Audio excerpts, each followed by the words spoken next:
Hey, Mike here from Showboys. We're excited to bring you Showboys Gaming, a YouTube channel created for you to enjoy our exclusive gaming content. Anything from live streams to gaming videos will be found here. Go subscribe now so you don't miss out on any Showboys gaming content.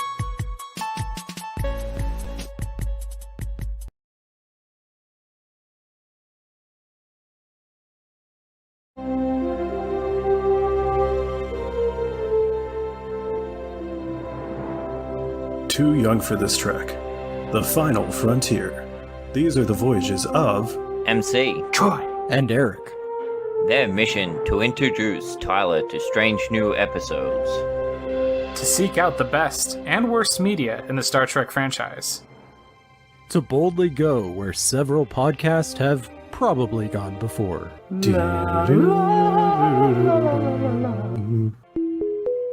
You can listen to these goobers talk about Star Trek by searching for Too Young for This Trek or by visiting probablywork.com.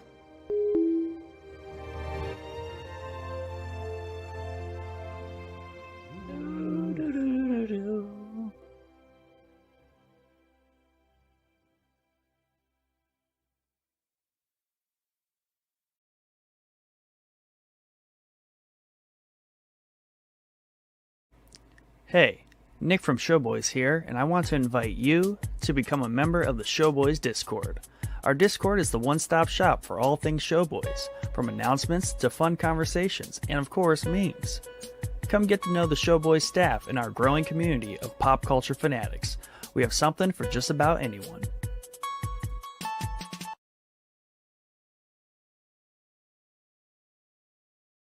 Hi, I'm Becca. And I'm Mike. And we're the Courtneys. We're the hosts of a new marriage and relationship centered podcast called Couple Conversations. We're not here to give marriage or relationship advice, but instead we're just going to have some honest and thought-provoking conversations about our relationship. After 10 years of marriage and the chaos of parenting, business ownership, and being content creators, we thought it was important to focus on dating each other and keep the spark alive in our marriage, so when we're old and wrinkly, we still enjoy each other's company. Each week, we'll be going through a series of questions to have honest conversations about our relationship, as well as occasionally be joined by other couples to hear their stories and advice.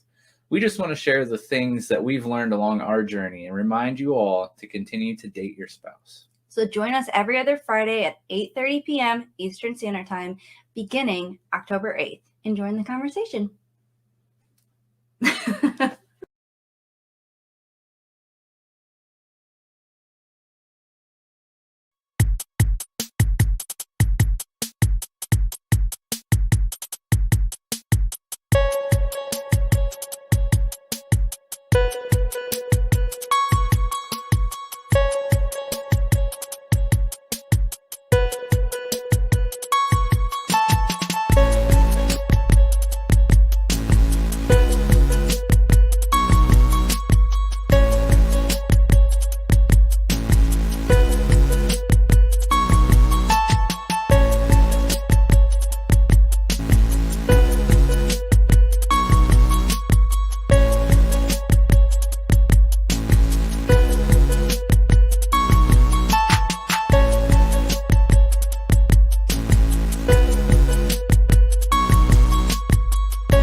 Hello, welcome to another episode of Showboys. My name is Mike, and I'm joined as always by my good friends and fellow co-hosts, Pixel Nick and Chadwick III. Nick, how are you tonight? I'm doing fantastic. I'm absolutely excited for this episode. Oh yeah, I figured you would be. This is your brainchild. How about you, Chad? How are you doing?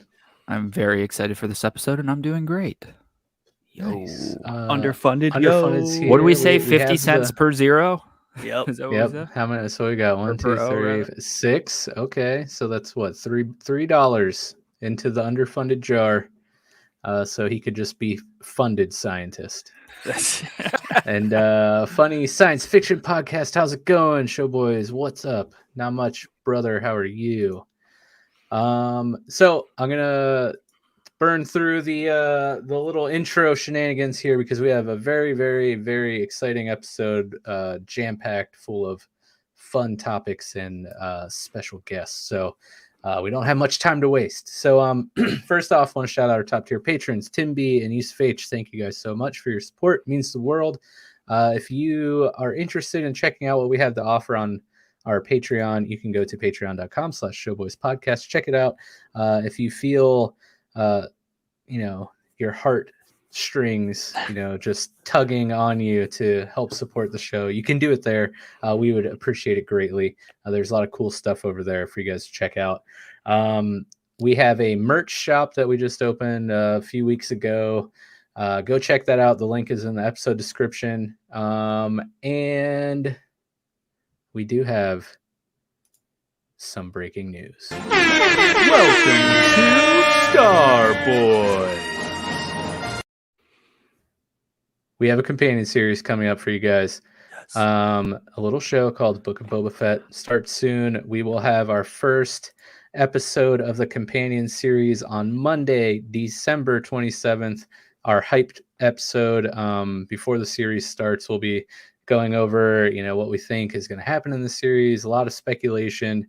Probably, review the trailers, see what footage we have to work with, and just get super amped for the show that will be premiering on December 29th, Wednesday. And then after, the first episode, the companion series will be on our regular, scheduled companion series nights, which are Sunday nights, 9 p.m.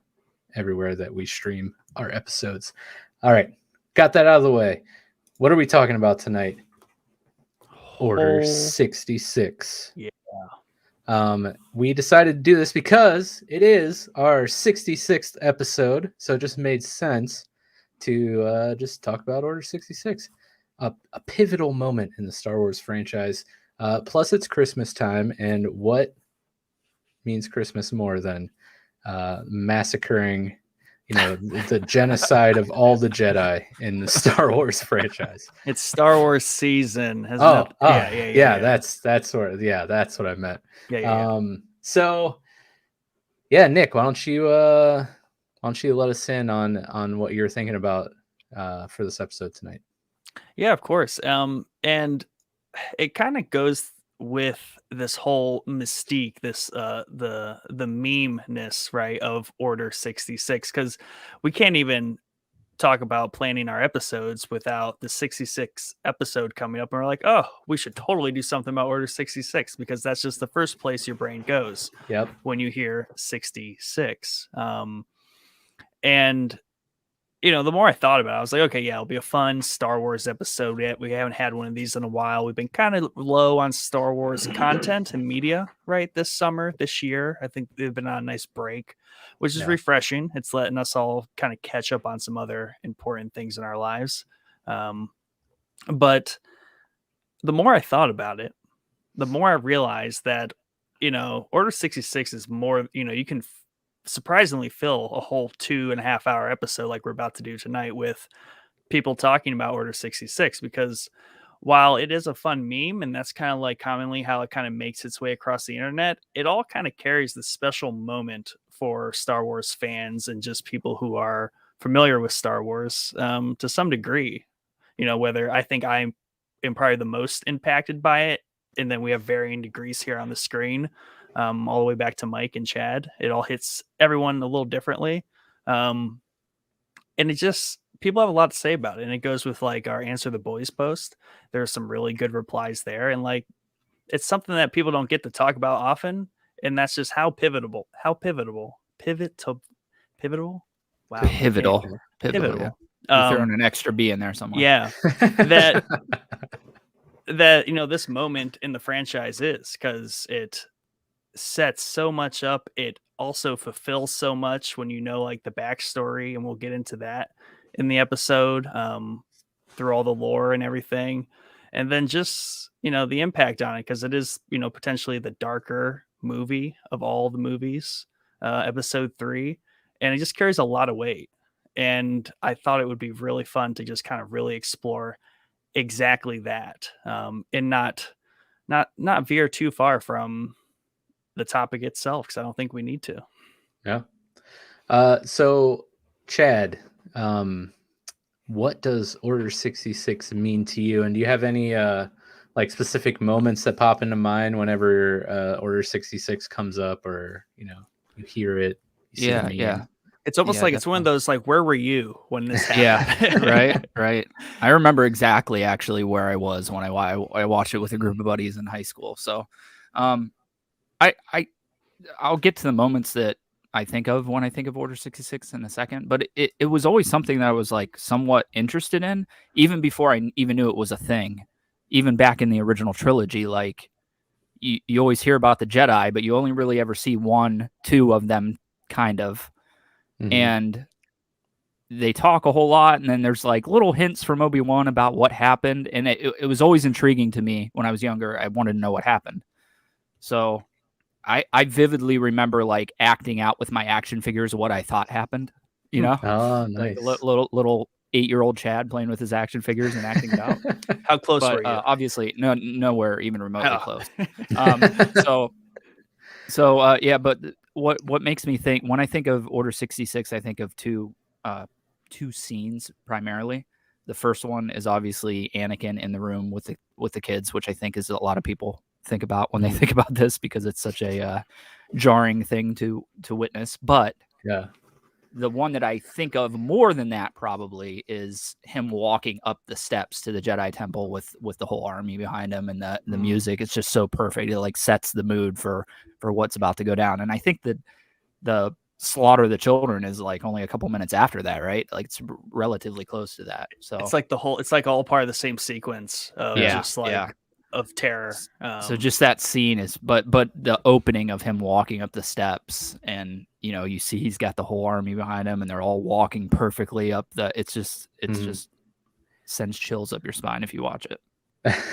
Yeah, and that's a So true. that's really good detail too, right? Because I can't remember which came first. This kind of the chicken before the egg kind of situation. There's probably a really good answer out there.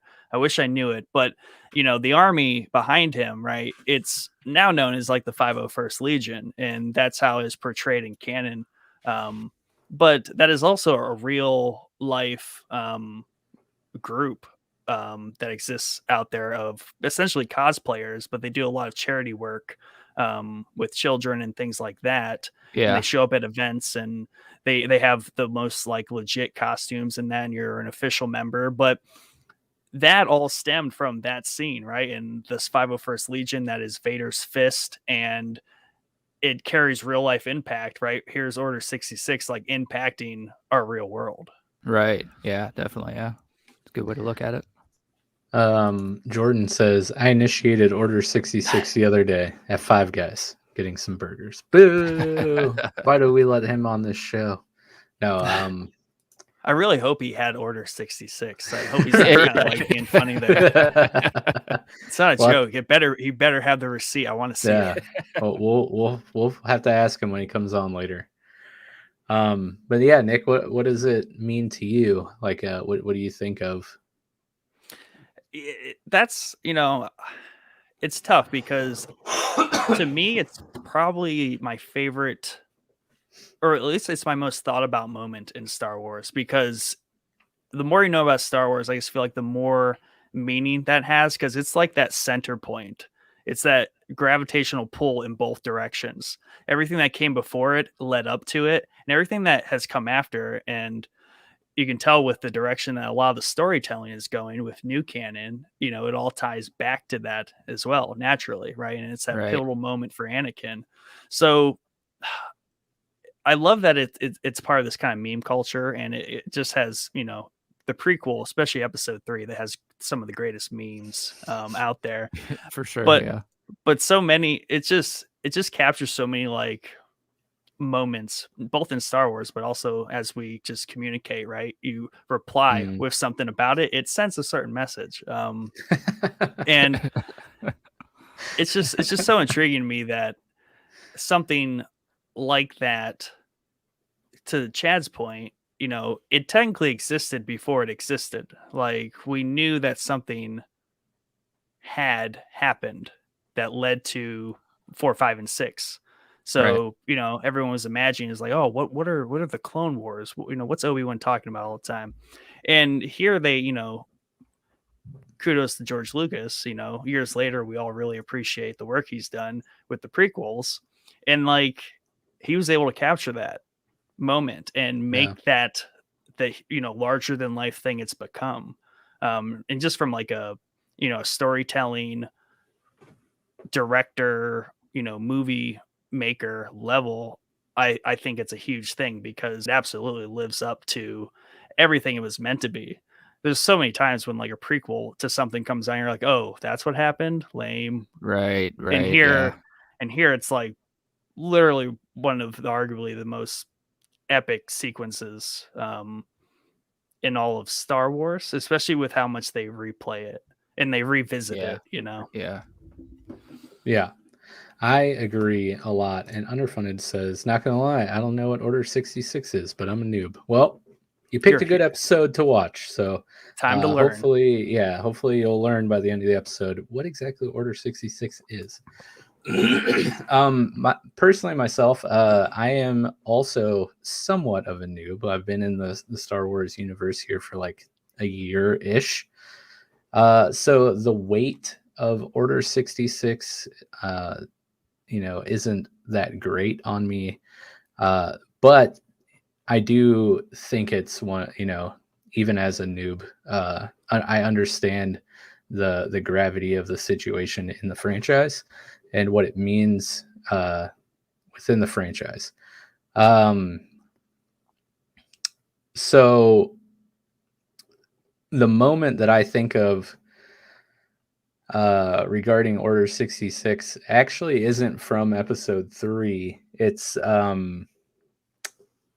it's Clone Wars. I was gonna say Rebels for some reason, but no, Clone Wars, when Rex they go to execute Order 66 on Ahsoka, and then Rex is like, kind of fighting it and kind of saves her. But that whole thing, because that happens right after she takes command of a like squad, and they paint their helmets orange or whatever, and they have like that whole touching moment there of like giving her leadership, and then like they all try to murder her. And it's just like, that whole sequence was just devastating. But then like to see it is Rex, right? To see correct. Rex like fight it enough to help her kind of escape also is just, I don't know, the whole way they handled it right there and with those characters was really impactful for me, being someone who was largely like a big part of my early introduction to the Star Wars franchise was with Rebels and Clone Wars, those animated series. But that's, not to take anything away from episode 3, because obviously that's when it happened, right? The origin, and they obviously do it very, very well there. But the moment that I think of when it comes to Order 66 is that moment with Ahsoka there. And then I have a question too about that moment. I don't know if you guys remember, but they send the clones to go kill Maul too. Like, why? He's not a Jedi. Well, so this is the third arc of season 7 of Clone Wars you're thinking about. Yeah, it's right in that last chunk of episodes there. Yeah, so basically that arc starts off, and basically the start of that first episode, the first half of the episode is like moments, minutes, hours before episode 3 starts, because Anakin and Obi-Wan go off to Coruscant to save Palpatine. So meanwhile, there's this other plot going on where Bo-Katan, Ahsoka are trying to hunt down Maul. So she takes their squad to go there. I think it's just reactionary to the clones at that stage, because it's simply kill the Jedi.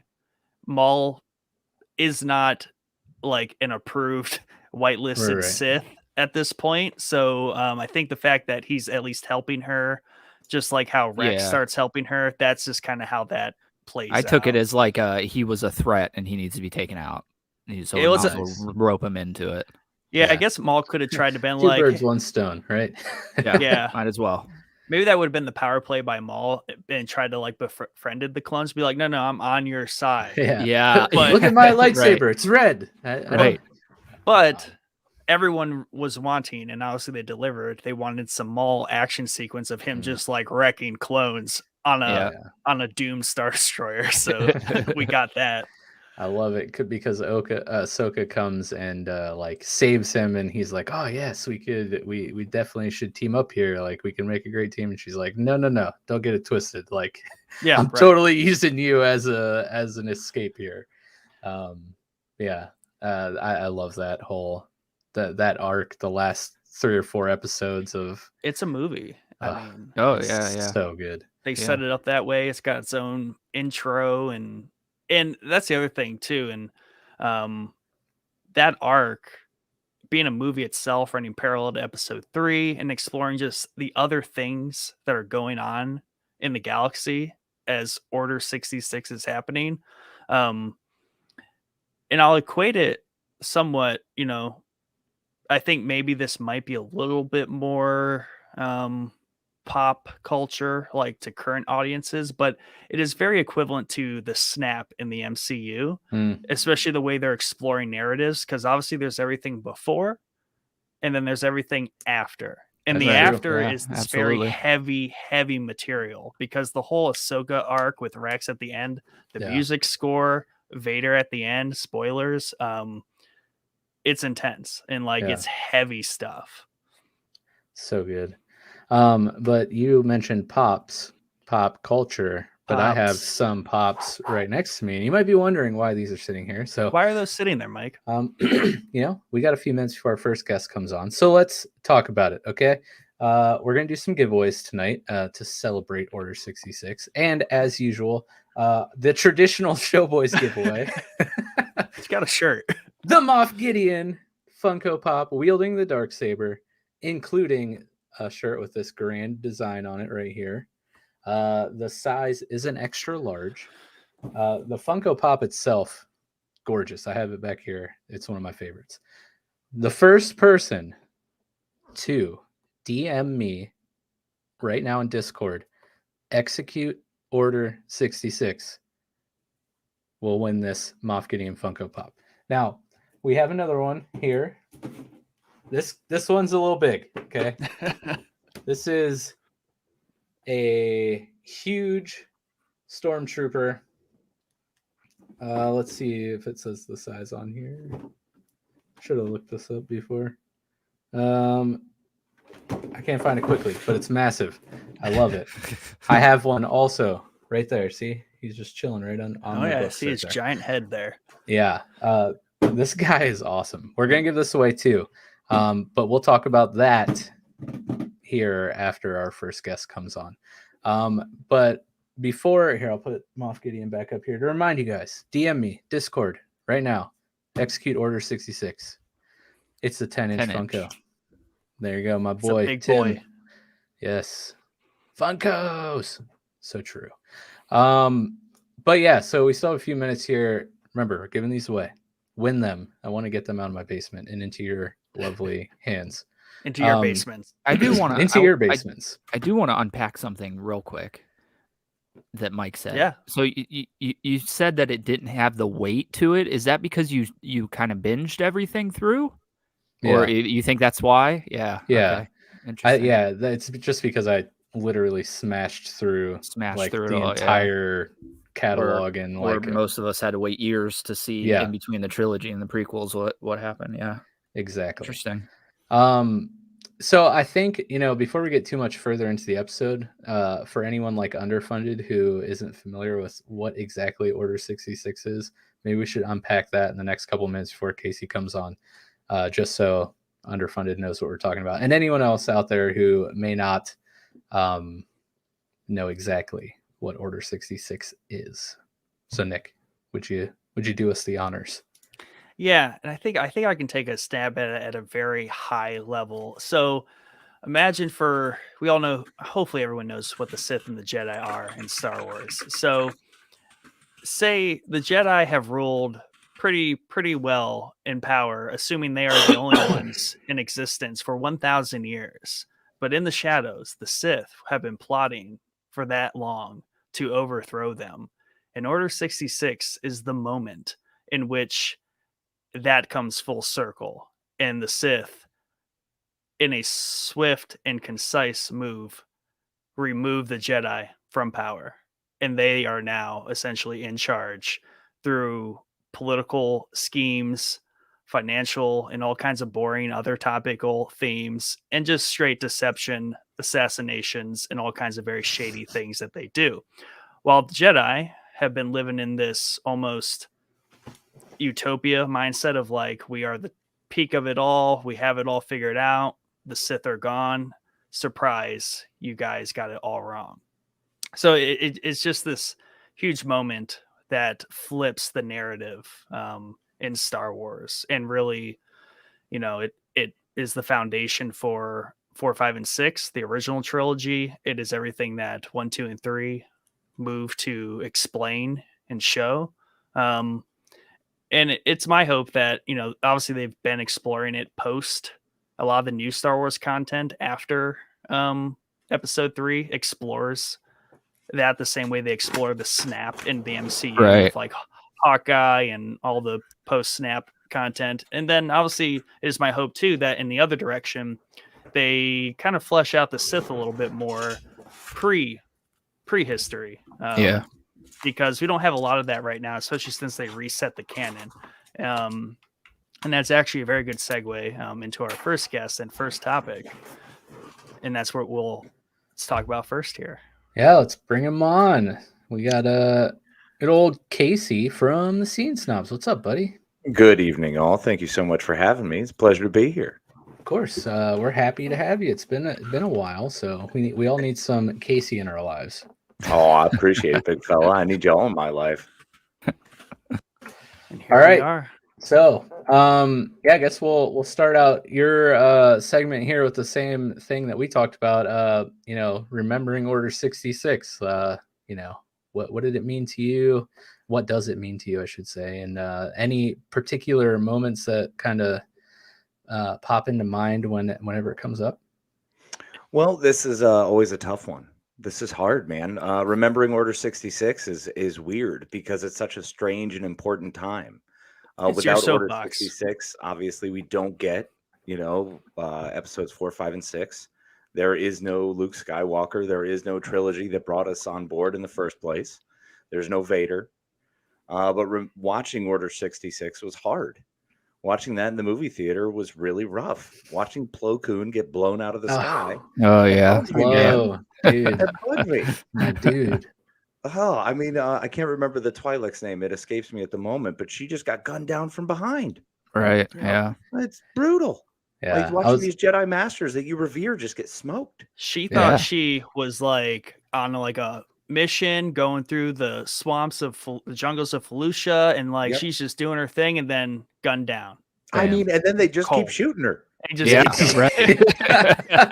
Why do you have to shoot her so much? I was telling Nick before we went live, when I was waiting to brush the kids' hair tonight after bath time, I was watching a YouTube clip. There's like a 10-minute video out there showing all of the Order 66 scenes just to like refresh my mind. So same. They just straight up like unloaded everything they had on that poor girl. I mean, they just kept going. It's not even fair. Isla Secula, yes.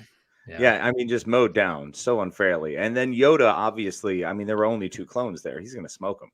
Yeah. What everyone else was against. It's like, how would they even know that was about to happen? Only he could sense that, or someone who else was secluded. So it's rough to watch. Even the Bad Batch, they showed it exceptionally well. Yeah.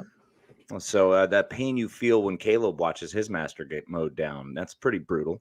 Yeah, and I think like an underappreciated one actually was an answer to our Answer the Boys topic this week, but seeing Order 66 play out in the Fallen Order, the video game. Mm-hmm. Yep.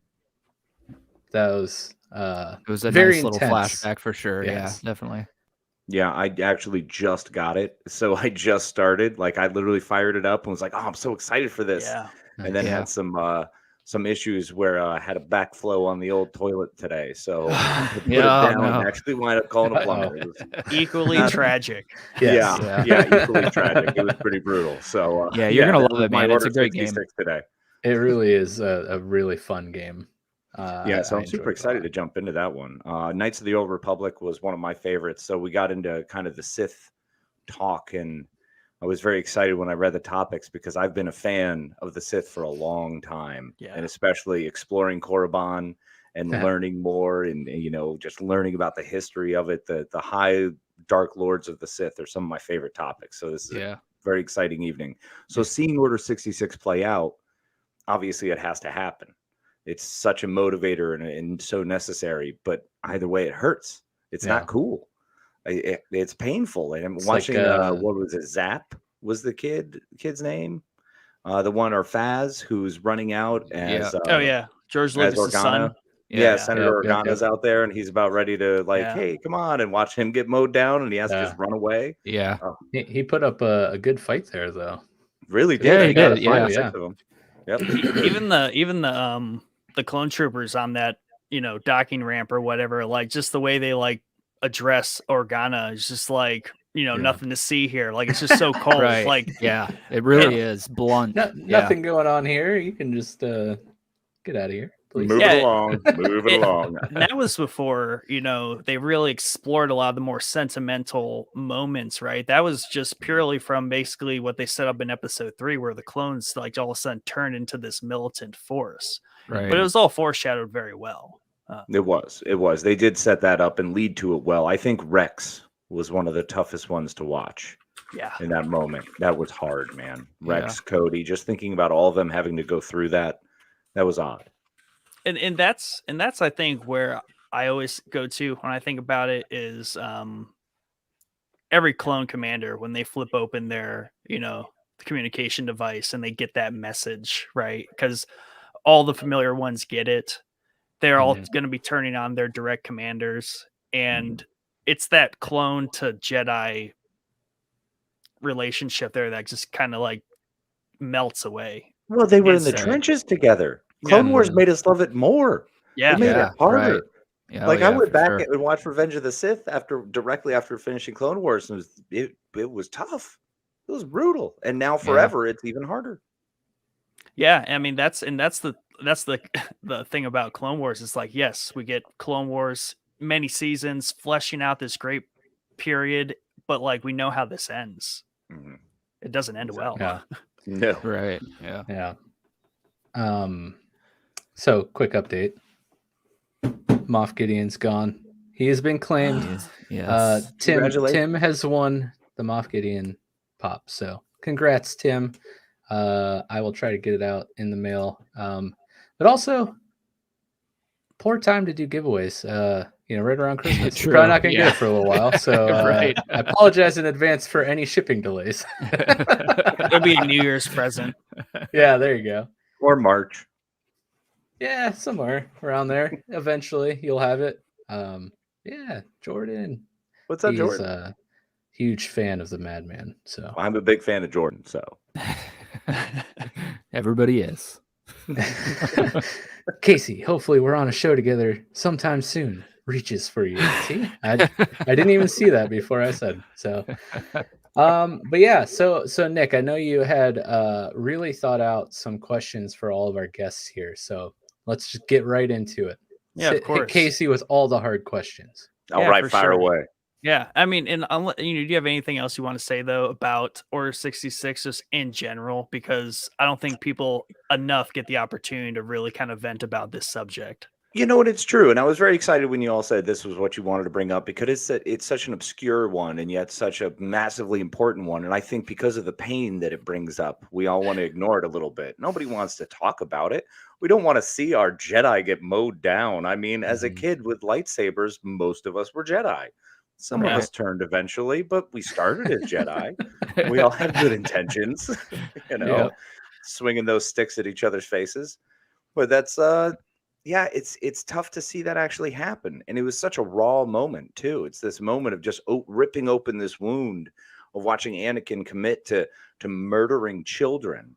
Yeah, that's honestly that's like the craziest part to me.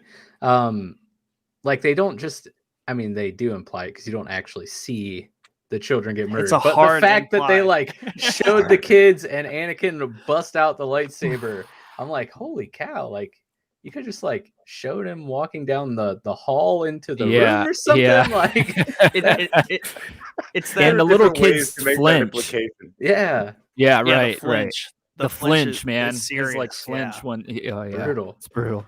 But you do see him kind of mowing him down later on in like in the hologram. Well, in the hologram, it's like indirect. And even to that moment, like I guess not that any of us thought that was going to happen, but that's a point in the story where it's like, he could let them go, like hurry, go, run, escape. No, you're not escaping. Like it's done. Like I got a job to do. I think a real reason for that too was just what the level of timing of trying to show how bad he had turned. Yeah. How cruel and evil he was. Like there's no easy way to do that. What's the worst thing you can do in 20 seconds? Kill kids. There you go. Boom. He's gone this evil. So good device, George Lucas.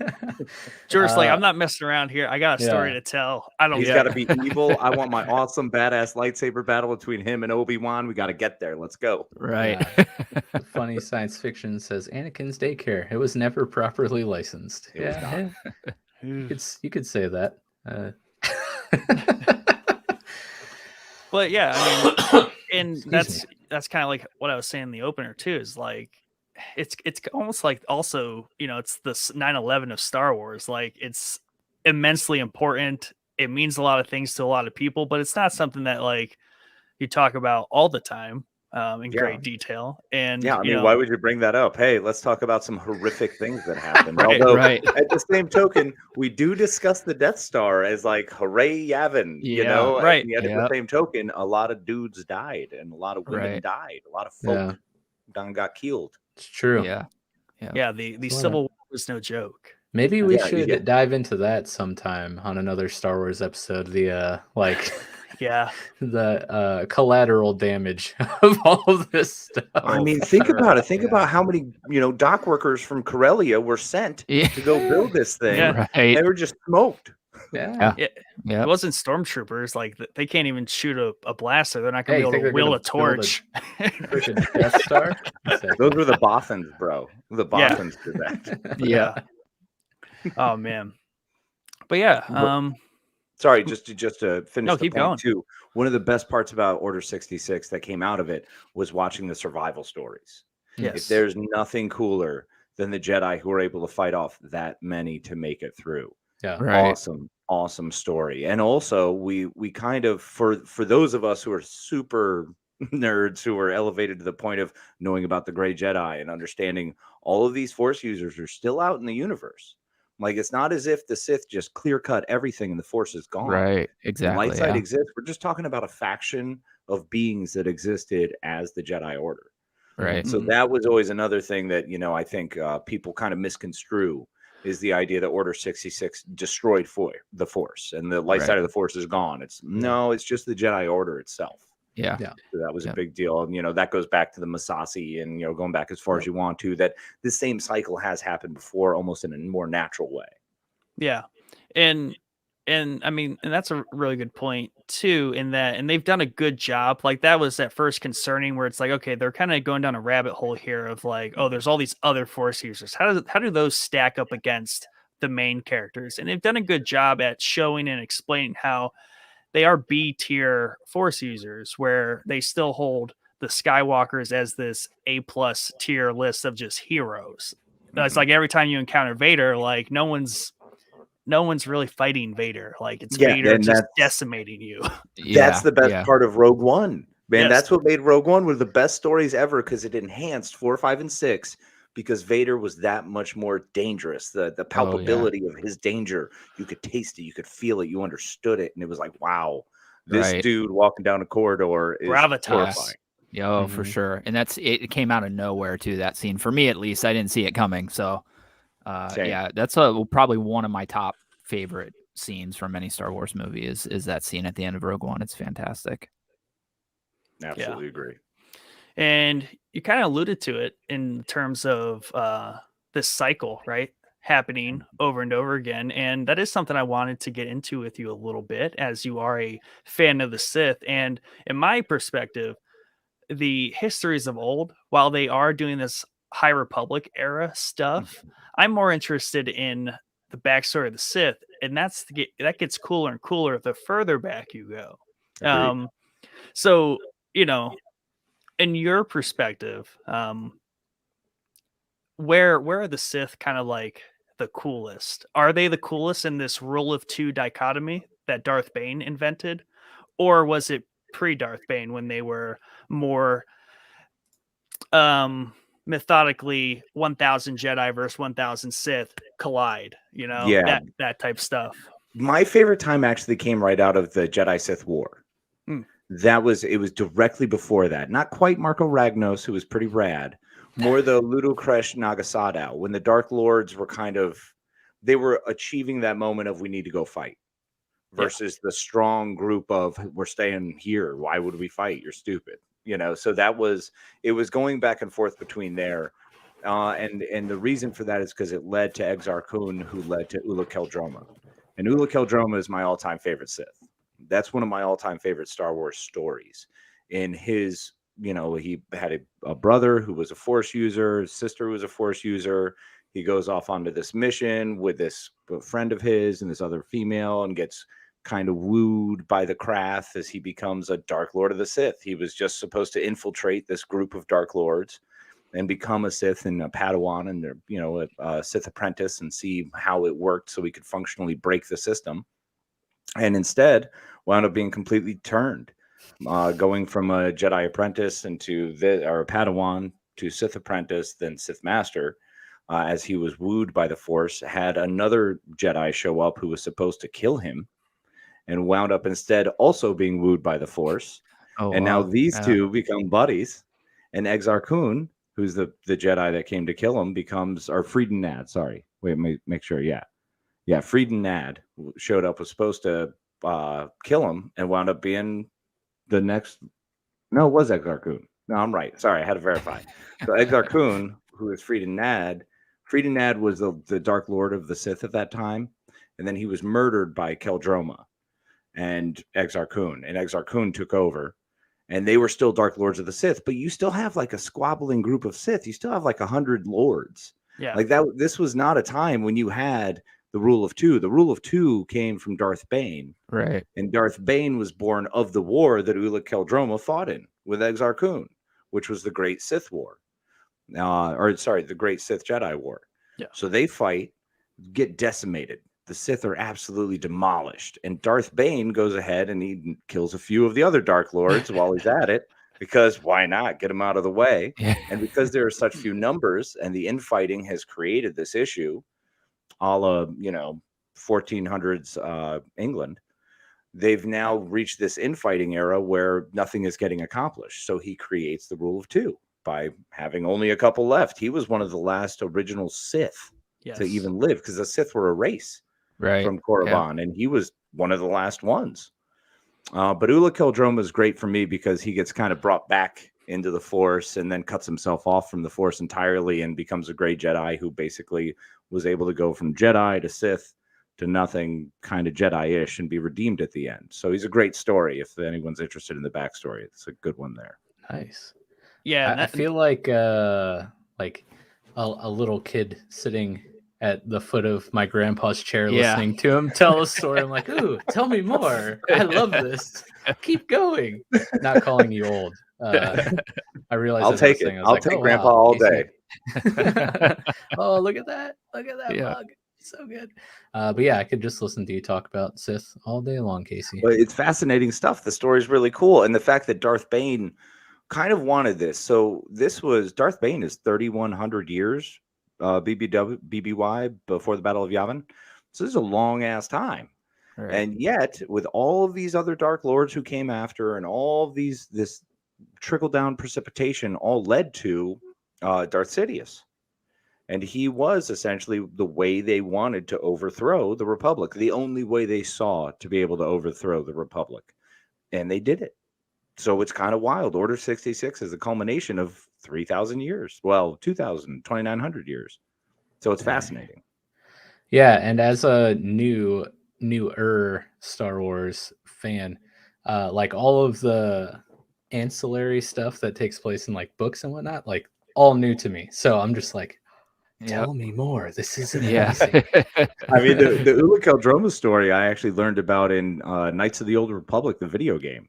Oh, yeah. I thought I remembered. You go around to collect, and it tells that story. And I was like, wait a minute, who's this guy? And so I started had to find all the source material. And I always find that the stories of redemption are always my favorite. So I love that he was able to fall and be redeemed in a very odd way, and yet it worked out very well. So it's a beautiful story.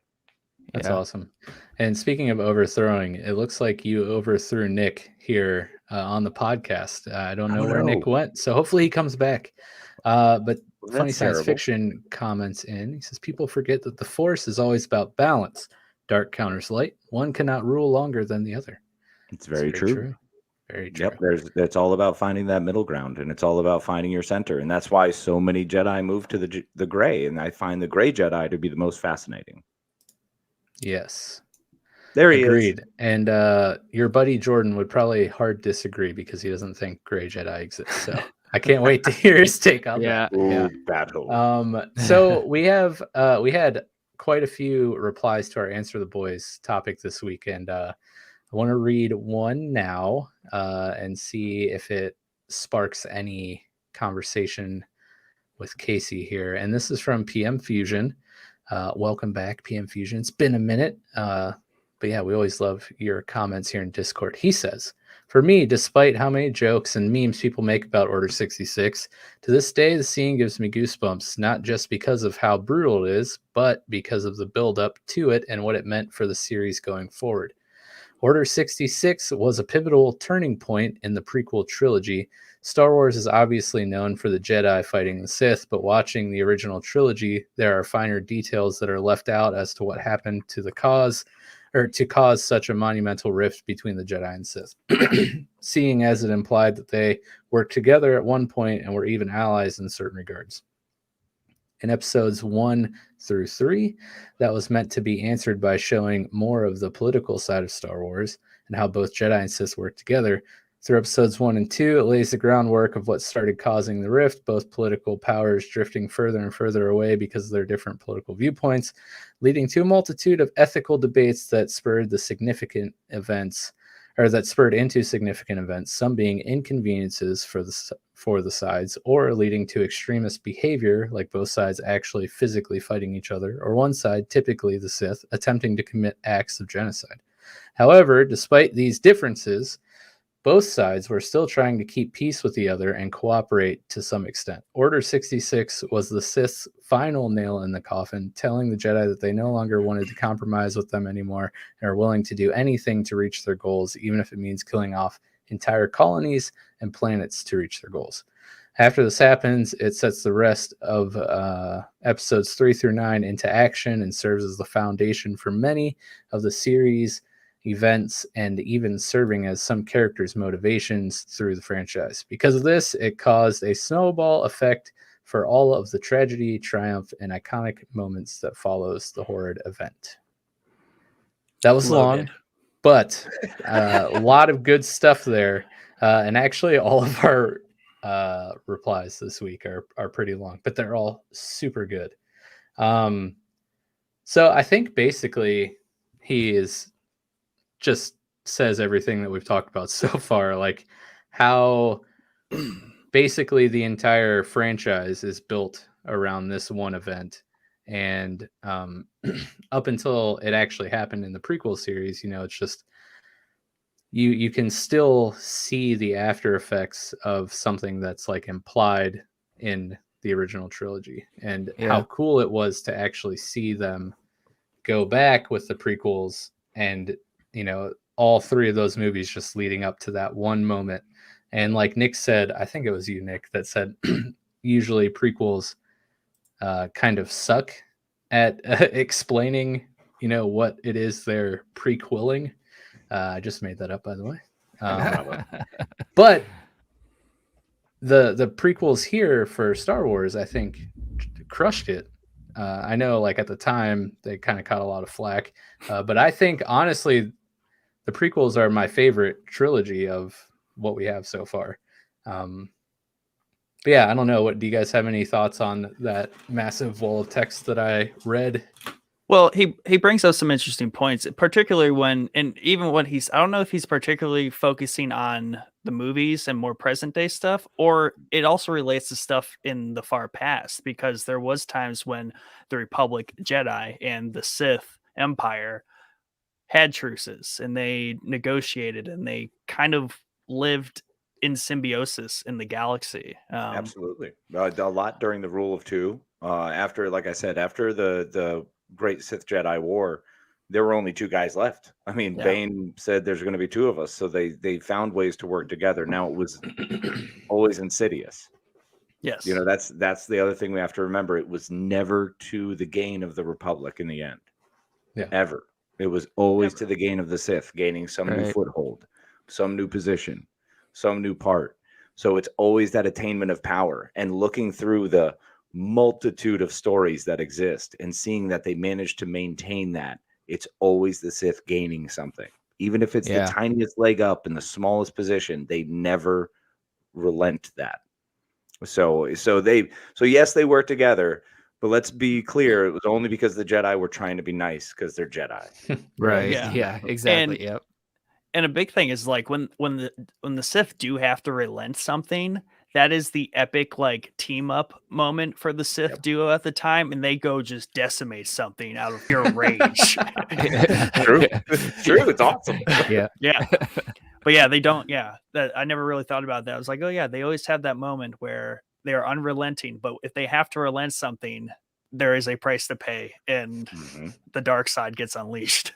Oh yeah, and they don't hold back, which is always fun, because it's that attitude, it's that emotion, it's that no one likes to lose. So even in the mere instance where they have that little bit of loss where they don't come out ahead, they're bitter, right? And they do, Jedi things, or Sith, just 7-year-olds angry. Yeah, 7-year-olds tell you can't go into the pool for another 30 minutes until you're finished eating. It's that. Well, it's that, but it's them fulfilling that promise that they're like, no, this works. Like, I can unleash this rage through power, and I will attain what I want. Yeah, and that's through power. And through power, you'll break your chains. I get it, bro. Yeah, it works, but it only works for them. Obviously, 7-year-olds try to do that, and the adult shows up, and they're like, "Listen, physically stronger than you." So true. All right, so our time's winding down here, but we wanted to ask about any future projects or content exploring aspects of Order 66 here. So I mean, is there anything High Republic era coming down the pipeline that you guys are excited for, or what are we doing here, Nick, with this part? What I'm particularly interested in case you have a pretty good handle on, like, the like episode 1 stuff, even like pre-Palpatine Plagueis, right? My biggest interest is, like, where are they going to go next in attempting to explore that earlier period in the galaxy, and especially, like, the High Republic's cool, and I hope there's a lot of, like, the Rule of Two sprinkled in through there, because there would have to be, because obviously 2 Sith exists in that period, right? But obviously being so bold is going all the way back to, like, the Sith Jedi War. Yeah, that's where I'd want to go. I mean, Ula Kildromo, one of the other parts I didn't bring up of my favorite character in the entire canon and story, is that he fought the leader of Mandalore and led the Mandalorian army against the Republic, right? That wound up wiping out Mandalorians. Yeah. So that's why they hate Jedi. Right. So he is this culmination and factor of so many great things. And I think not exploring that is hurtful. I think the High Republic is doing a cool job. I mean, they're doing some interesting stuff. They've got some great stories, and I'm a fan of the comic book. I would rather we go back further. I want that KOTOR level era, the places we didn't travel through, to actually see what it was like in the Great Hyperspace War, to go all the way back to there. There's a lot of fascinating areas to unravel. So I'm always hoping for, maybe even all the way back to the Dark Lords battling each other for power. On Korriban. That would be a fascinating story to unravel. So we'll see where they're going to go. They only have the one avenue right now open that I'm aware of. So, there could be other stuff coming down the pipe. There's a lot of good movies coming out, though. I'm still excited for Rogue Squadron. So I know Patty Jenkins had to push it back, but that's the next Star Wars project I think I'm most amped for. Yeah. Wasn't Taika Waititi doing something with early on in the timeline here? I'm not familiar with it. Is he? There was like a couple things that was I think the Game of Thrones showrunners were supposed to do something that was early in the timeline and it got canceled. So I don't know if that's going to get picked up by somebody else, but it was another trilogy of movies, but I don't know the exact time frame in the canon where they were going. There's a lot of stuff post episode 9 swirling out there because that was right when they decided to pivot away from another trilogy so quickly and like re-get their footing when it comes to the movies. So I think a lot of that is just shelved. All the ideas are still very possible, luckily. Right. It would make sense. I mean, the book of Boba Fett's coming out. We've got the Mandalorian getting ready to come out. I mean, we've got tons of stuff coming down the pipe that they're crushing with. They've done such a great job. I don't know about you all, but I truly enjoyed the Bad Batch. So, they can kind of do no wrong right now. Yeah. It's just they just got to backpedal a little bit. I want to see some older stuff get fleshed out. It would be fantastic. I mean, who wouldn't love that? The Jedi Sith War is what we all want. Yeah, like deep down, if you don't even know what it is, trust me, you want it. Like it is that cool. It's the idea of everyone against everyone, and they all have powers. Like, right. Yeah, it's the equivalent to like Lord of the Rings, people wanting the second age like fleshed out, or even like the first age. We want Balrogs fighting. Ride in the battle. So like we want Sith. Well, the Sith, what did they ride? They had like crate dragons. Yeah. They rode those crate the dragons. Great ones did. I think Ragnos was the first one. So yeah, such good stuff there. That's where it gets really kind of methodical. And also people think 1 through 3 are soapy. I mean, the further back you go, it gets real dramatic and soapy because we were talking about all the like Jedi, Sith, betrayal, like everyone's back and forth, everyone's in love with everyone else, everything is going through the way everyone was being corrupted too is always fun. Like that's always exciting. How are they trying to persuade you? What is it that really is your deep down dark desire? You may not even know it, what tickles your funny bone, but that's the one. They'll find it. Yeah, we just have Palpatine tickling Anakin's funny bone. And he was a pretty weak one, so whatever. Yeah, he's like, oh, that was easy. So I was looking up the Taika Waititi Star Wars stuff while you guys were talking there. Not many details are known, but he is directing a theatrical release Star Wars film. So well, I'm excited. I don't know. We'll see. I could have sworn though during the big Disney Plus thing in 2020, I think there was something alluding to him taking on something early on in the timeline, but I could be mixing that up with something else. That's I remember seeing that too. No, you're totally right about that. It just, I felt like because there was a couple of cancellations and pushbacks, the Patty Jenkins is the most recent one, but because of that, I presume that got caught up in the wash. So yeah, that makes total sense. Kathleen says we want the whole story and any and all of the universe that we can get. So very true. But we want to say, I mean, I wish we could have you on all night, and we'll have to get you back on again sometime very soon. We always love having you on, Casey. But our next guest is bouncing in his chair, waiting to come in. So we'll talk to you later, Casey. Thank you. Thank you so much for coming on. Thank you. We got to do a History of the Sith episode, Casey. Yes. Oh, I'm in, man. I appreciate it. Thank you all so much. It's a pleasure as always, gentlemen. Catch us at thescenesnobs.com. Love you all. Be kind to each other. That's right. Yes. Please go check out the Scene Snobs. They rule. Mick, the other half of the Scene Snobs, great guy as well. But yeah, Casey, always crushing it. Love that guy. But up next, we have Tim from the Funny Science Fiction podcast. Let me put What's you. up? What's up, Tim? How's it going? Hey guys. I know I'm doing really well. I just want to point out that it's impossible for me to come in after Casey. Casey has forgotten more about Star Wars than I will ever know. That man is amazing with the amount of lore that he's able to keep in between his ears.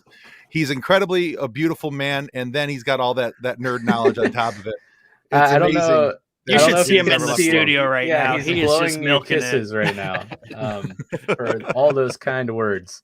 No, Casey's really cool. He's one of my favorite people. Oh yeah, he's awesome. But yeah, I totally agree with what you're saying. And as someone who's very new to the Star Wars fandom, I literally am just sitting here like, keep going. I love this. The great thing about him is that with Casey, it's not just Star Wars. It's like whatever we talk about. We had him on to talk about Dune, and my dude was pulling names and facts and figures and dates and all this stuff like out of the air. And admittedly, I know enough about Dune that I hated the 84 movie and I watched the 2021 movie. That's what I know about Dune. Casey's, yeah, he left me in the dust. It was pretty cool. So yeah. Well, I gotta say, there's a reason he won Podcaster of the Year at the Snobby Awards. I believe he won it, right? I'm gonna feel really dumb if he actually didn't win it. No, he didn't. But okay. He wasn't available for his own his own group's awards. But well, he won it in my heart. In my heart, he won it.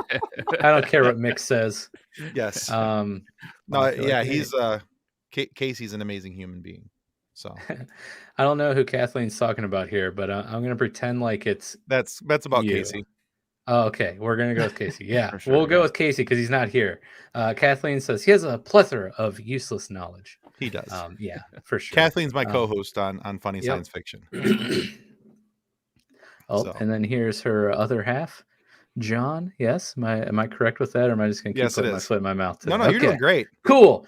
Star Wars trivia is not has useless been knowledge. Removed. So true. But yeah, so what do we got up here for Tim, Nick? Oh man, well, of course, we have to give Tim his moment, his soapbox to tell us yes. what Order 66 means to him, right?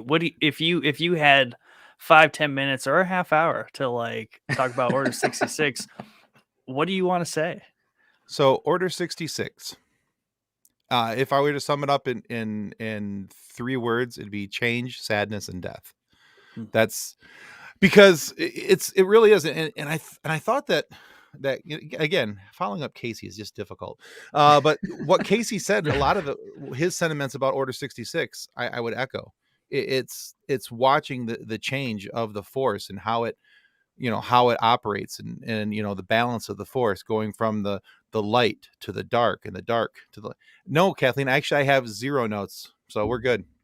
I have nothing. Yeah, that wasn't even up on the screen yet. See how I did that? And that's what I get. I got to turn that off. Otherwise I'm going to be reading there we go. Okay, much better. No, so, for me, my fascination with finding out what Order 66 began in Episode 4, when Obi-Wan tells young Luke that Darth Vader was seduced. His pupil was seduced by the dark side and murdered by Darth Vader. I wanted to know why, what happened, and then as more information came out over the years, then it was Order 66, and it was always just kind of the thing that was talked about, but we never really got to see it. Season 7 of the Clone Wars and the Bad Batch show that just in heartbreaking fashion of what happened and why and all these things.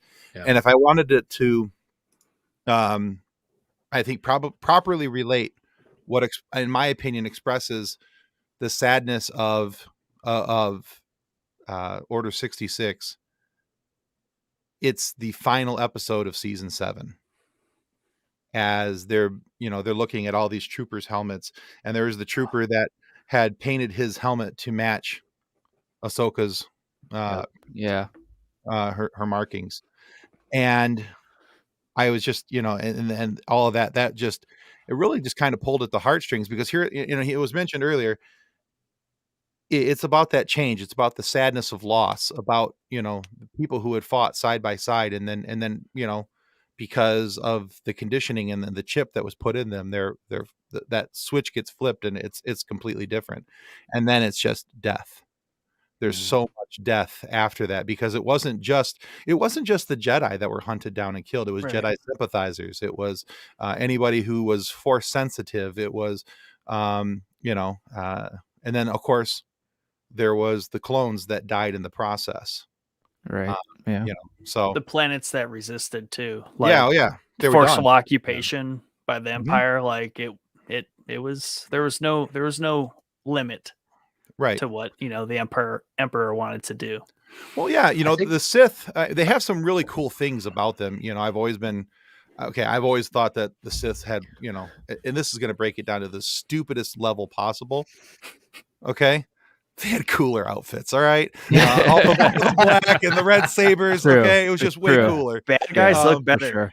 The Jedi were walking around in bathrobes. The Sith just looked cool, man. Yep. There was something dark and sinister about them, and made you want to pay attention to what was going on and why this person was on the screen. Obi-Wan walking around in his old man bathrobe and slippers didn't really cut the same mustard.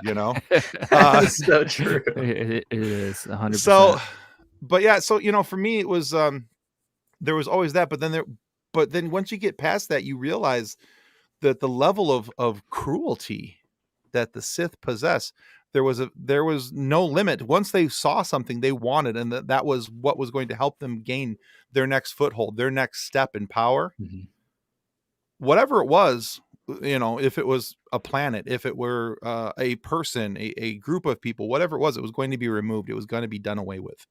It was going to be taken care of so that they could get that next bit and keep progressing in power. And yeah. When you were talking about change, and then you brought up like seeing the clones turn, I think the thing that popped in my mind was what makes the Clone Wars and the Bad Batch such great tools and of really showing how crazy Order 66 was, is you fall in love with clone troopers, right? You really get to know Rex and Echo and all the other clones there. And so when you see that betrayal happen, even though it's coming, even though Anakin eventually becomes Vader, like seeing it actually play out, because Anakin in the Clone Wars is like, I loved him. He is such a cool, it's a highly likable character. Yeah, and then when you see, the flip of the switch, it just makes it hurt so much more, because you're like, no, how can you do this, you guys? I think it's just a time thing. It's just they had enough time to flesh all that stuff out where they didn't in the prequel trilogy. But I think the Clone Wars was done best in the animated series for sure, without a doubt. For sure. Yeah, they were able to flesh out so many of the stories that they could not have crammed in to, they could have, if they would have left out the Naboo, lakeside. I love you. No, I love you. Yeah. If they could have cut out that half hour, 40 minutes, there was some more storyline that they could have packed in there. But for what needed to be discussed for the Clone Wars, there's no better instrument in my mind than what we got from the Clone Wars animation series. For sure. And I think I'm in rewatch number 4 or 5 of the series right now. I'm getting ready to start season 3. Nice. And it's funny. So my daughter was watching with me the other night, and I don't remember what episode we're on, but she's like, I thought this was a kids show. I'm like, and I'm like, that's where you went wrong. Right. Season 1, very kid friendly. Season 2, they went down the dark slide. Yep. Yeah, for sure. Yeah. My kids are sorry, I didn't mean to interrupt you there, Nick. No, I was just gonna say in that season 7 of Clone Wars, in I think it's episode 8, right, when Ahsoka, Anakin, Obi-Wan kind of have their reunion on the ship. They did such a good job at showing Anakin right at the cusp of Clone Wars Anakin into episode 3 Anakin, because that was a big gripe for the longest time is that his character in Clone Wars is so much different a little bit than his character in episode 3. But that was their opportunity, and I think they did it really well to like show that transition. Yeah, they showed the shift really nicely. Yeah. And one of the other things I thought for me that was one of the most heartbreaking things that came out of Order 66 and everything that happened after the end of the Clone Wars. If you watch Star Wars Rebels at all, My favorite. when Ahsoka and Anakin meet back together, but as he's Darth Vader. Right. I have a funny story about this when you're done. And it's just it's one of those things. But as you're watching it, the realization of this is their first time together since he turned, and her not really believing that it had happened, and then the you can just and I thought the animators did a really good job of just showing the loss that she felt. It was like the animation, I don't want to say it loosely there, but drained from her face. It was just like she was the loss that she felt was very evident that this had really happened, and this is what her master had become, and it was very real in that moment. Yeah. So Rebels was like one of the first Star Wars things that I started to watch after Mandalorian season 2. I watched the original trilogy when I was younger, Rogue One when it was in theaters, and then season 1 and then season 2 of Mandalorian. And then I'm like, after we did our companion series, Nick and I, Nick had convinced me how amazing Star Wars was and that I really needed to like get into it. But that's a whole other story of why I avoided Star Wars and all that stuff. But so I throw on Rebels, and I'm loving it. I get to that episode, and I'm like, wow, this is such a crazy moment. And I'm like texting Nick as it's happening. I'm like, I bet if I actually knew what was going on, this would hit so much harder. Yeah, right. You knew without knowing, though. Yeah. I mean, I know Anakin becomes Darth, Vader.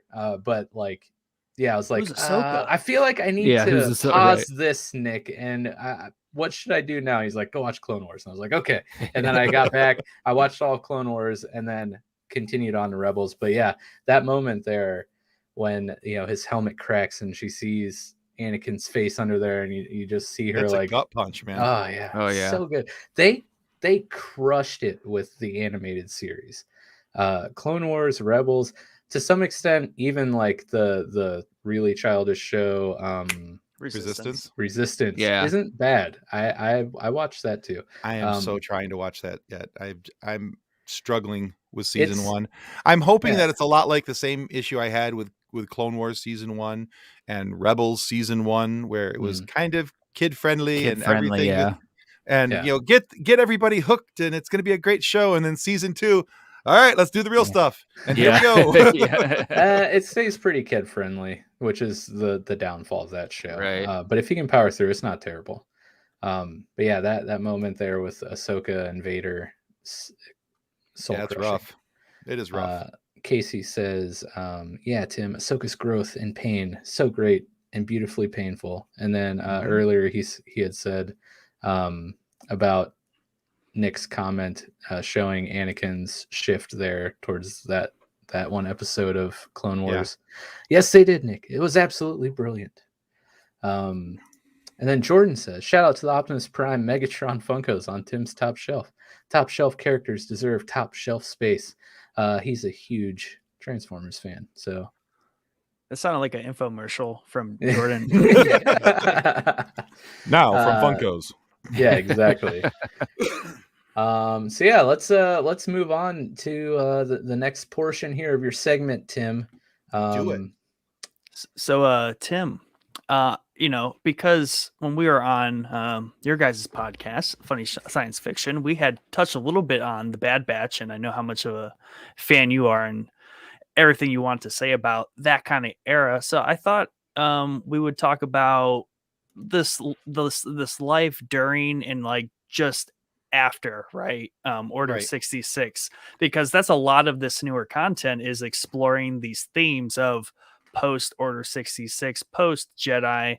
We mentioned it earlier, kind of like the fleeting surviving Jedi. So I just fear we could take some time here and just kind of talk about this particular period of Star Wars. Yeah. So again, we'll go back to the animated series because those are kind of my nerd crush. Yeah. I go back to them all the time, honestly.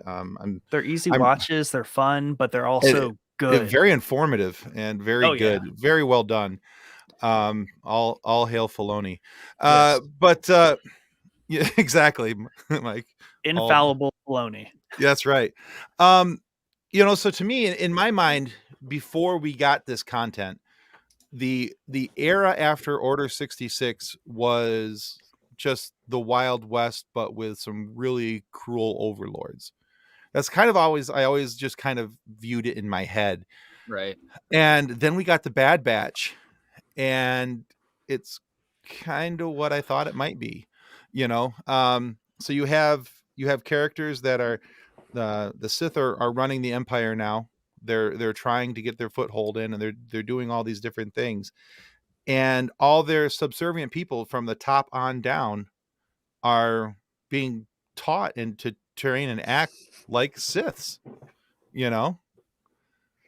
Sorry, what? Comment just came in. Mike's always in there with the laughing when you're talking about really deep stuff. He comes in with the laughs. Don't worry. I was like, it's not personal. I was like, oh man, what did I do now? No. You really need the mute button sometimes. This is why we need a live stream producer, so I don't have to watch the comments and I don't bust out laughing. But Jordan says, Mike, that bowing action with your hood looked incredibly cult-like. It's because Mike is in a cult. There you go. We don't divulge that information on stream, Nick. Too late. But anyways, you just did with your hood and your rug robe you're wearing thing. You look like a wizard. But Tim, I apologize for no, it's fine. Please continue. No, you're fine. So yeah, you start watching that and you realize that that these same things are being taught from the top down.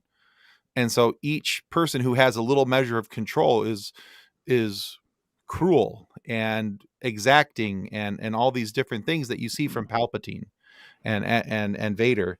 And so that even gets shown in the Bad Batch when they start hunting the rest of the batch. Yeah. And Crosshair is looking for them and all these different things.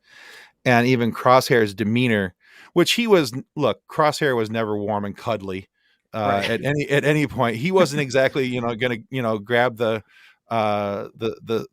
small clones and read a story to him at night. He wasn't the one to do that. Here's a sniper rifle. Hit him in the face. Exactly. Headshot. The point on his hood. Nice.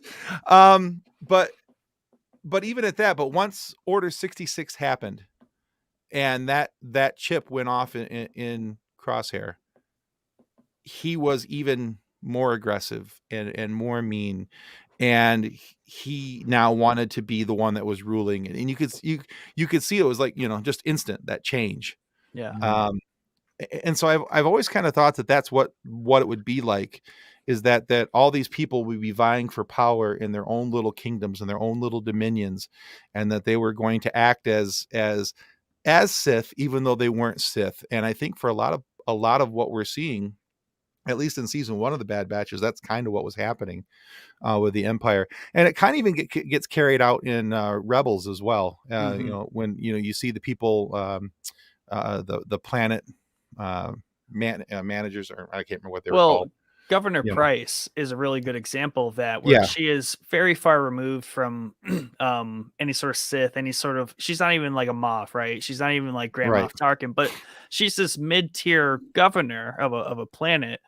But like you said, that methodology that, the Emperor carries just perpetuates down, and you have this otherwise normal person realizing that by acting this way, working like this, taking these cold calculated maneuvers, she can attain power. Right. Yeah.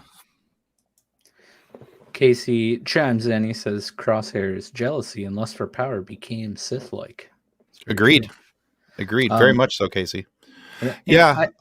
I enjoy the perspective from the Bad Batch, because we do get we still get the Order 66 story, but instead of, I mean, they are chasing down a Jedi, right? But they are chasing down the Batch too, right? They're chasing down these defective clones, which is just another cool aspect of the story that you don't see anywhere else. It's a very, very good show, and I'm super excited to see where they go with it. And one of the other things I love about the Bad Batch is they show the systematic removal of the clones and how they started bringing in, conscripted troops and all these different things.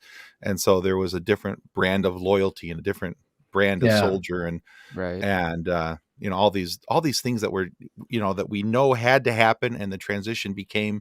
So by the time we see the Stormtroopers in, episode 4, they're not clones; those are conscripted soldiers, who have sold their souls into being part of the Empire.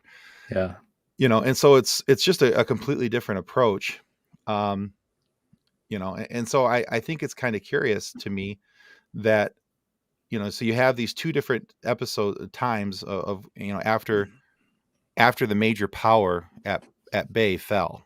So you have Order 66 when the Jedi fell and the Sith take over, and they're ruling as the Empire. And then when the Empire falls, we get the Mandalorian, which then becomes a spaghetti western, and we kind of see it being played out that way. And so to me, it's kind of like the whole cult religion meets the Wild West with laser swords. Right. Yeah. It's a good way to break it down, for sure. Go ahead. While we're kind of on the topic of the Bad Batch, one of our Answer the Boys replies kind of touches on that from OG BB8, one of the mainstays there. So I don't know, Chad, you want to go over this one? Read this. Yeah, so she says, man, Order 66 is one of the most gut-wrenching moments. Everyone's done a perfect job describing those feelings, as well as why its occurrence plays such an important role in the storyline. I also think it's worth noting how the game Jedi Fallen Order gives you totally different experience regarding Order 66 as well. From the Padawan's perspective, you really feel the betrayal, the fear, confusion as it's occurring around you. Gave me absolute chills. The Bad Batch does a nice job of conveying this too, but obviously on a less immersive scale. I've been looking forward to this episode. Can't wait to hear what you guys have to say. Yeah, agreed. So, I mean, I know she talks a lot about Fallen Order, but I think, both the Bad Batch and Fallen Order, you get different sides of the Padawan experience of Order 66. Did you ever play Fallen Order? Are you a gamer yourself there, Tim? Oh, yeah, I own the game. Okay, so what did you think about that? Those few scenes there with Cal and Order 66 happening. I think it is really cool because you're getting this perspective of, so with the Padawans, there's a lot that they're all trying to learn, because it's not just because basically Jedi was a religion, right? That's why they have a temple. It wasn't just that they were trying to learn this religion; it's a way of life. It's an aesthetic that's around them and surrounds them, and all these different things that are separate from the rest of the people and creatures around them. And so they're trying to learn all that. And so for me, it was kind of interesting to see that go full stop. And what was the Padawan's response? Because they're totally immersed in this life. I mean, they're just, it's all about who they are, and it's everything to them.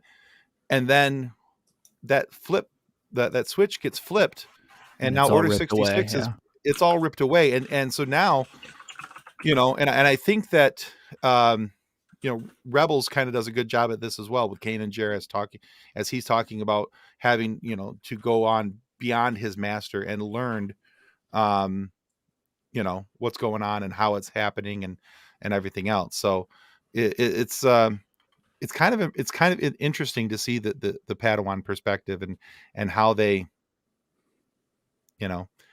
how they respond and individually to that, because there's the pain of loss, there's the pain of the uncertainty of what's coming, there's the pain of everything that they've known, everything that they thought was true is gone. Yeah. It's not just like it's not like part of it fell away.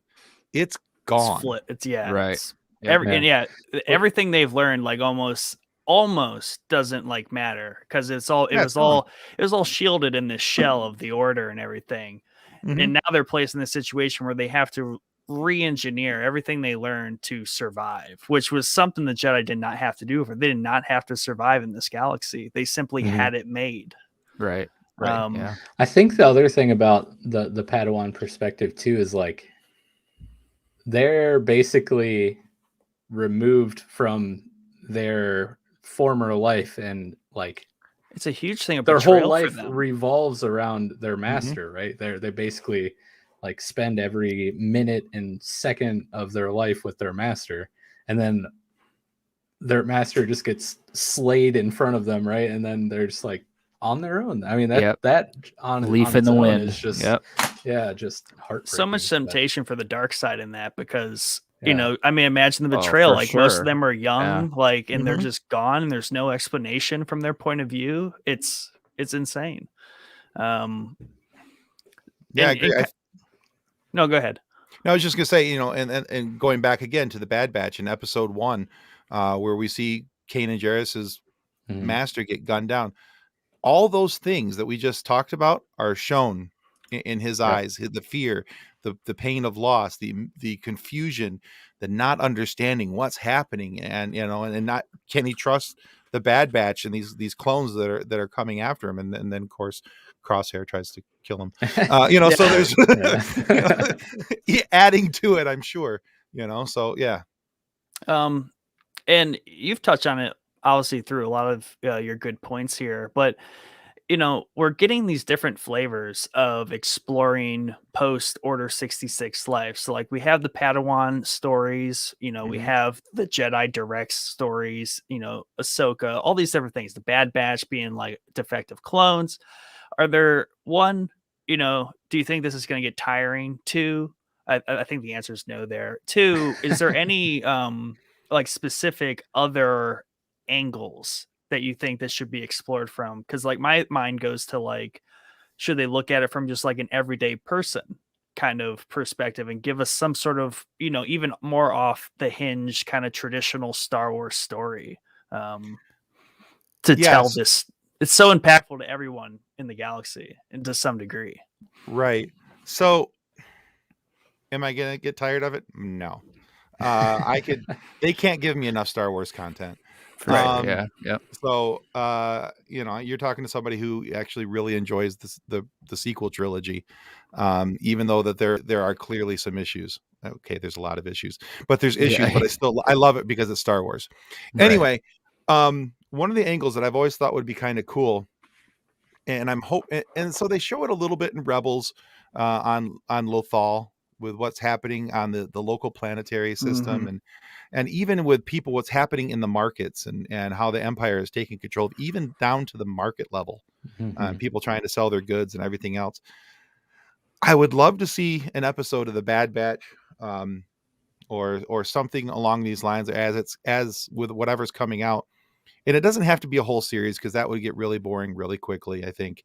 But an episode or 2 where you see the Empire setting up, taking over, and and I'm thinking that that's even something we might see a little bit in Obi-Wan, as I was just gonna say that there's a possibility there, because Hayden Christensen's coming back as Darth, and he'll have an opportunity to show the takeover of certain things, and the search for the hunt for the Jedi. And so I'm kind of hoping that we see a little bit of that as he's going to different planets or whatever, hunting for Jedi, and looking for Obi-Wan, that we'll see how the Empire really, put its trenches in and took over and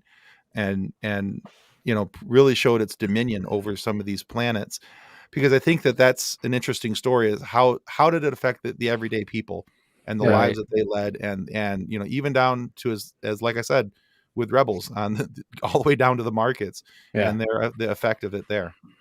I have one aside, and then we have a couple comments to get through. But this is just totally side note here. I really think that Star Wars could benefit and should take advantage of, limited series stuff, kind of like Marvel's doing with some of these shows. Yeah, I think they're going to. Yeah. Yes, please. So, like, I know Obi-Wan's a limited series, but I just feel like Marvel's doing such a good job filling in the gaps of some of these stories with their series like Falcon and Winter Soldier, WandaVision, Hawkeye, and with those being limited series, I don't know. I just love that idea. So I'm really excited for Obi-Wan, and I really think that they could, that your idea there, Nick and Tim, that'd be perfect for like a 6-episode limited series. Yeah, I'd be down with that. Just really dive into that. Really, these ideas that are super intriguing for the fans, but not like big enough to produce a lot of longevity with like a series.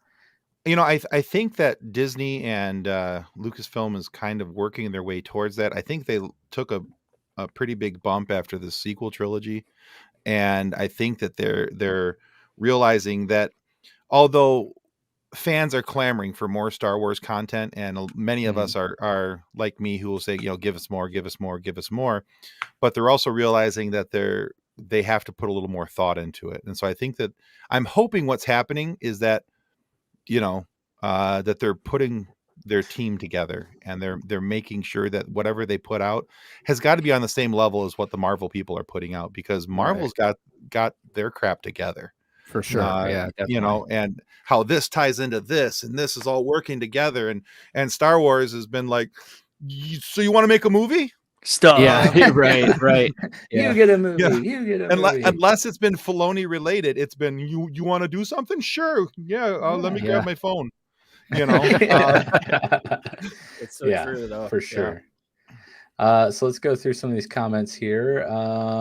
Casey says, Tim, you should never fear following me. You're positively brilliant and taught me something with your magnificent knowledge. Love you, buddy.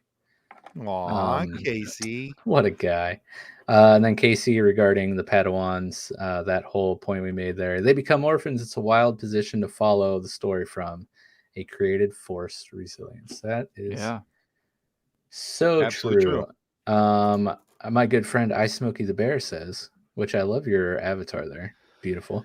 What do you call Jedi with 4 eyes? Jedi.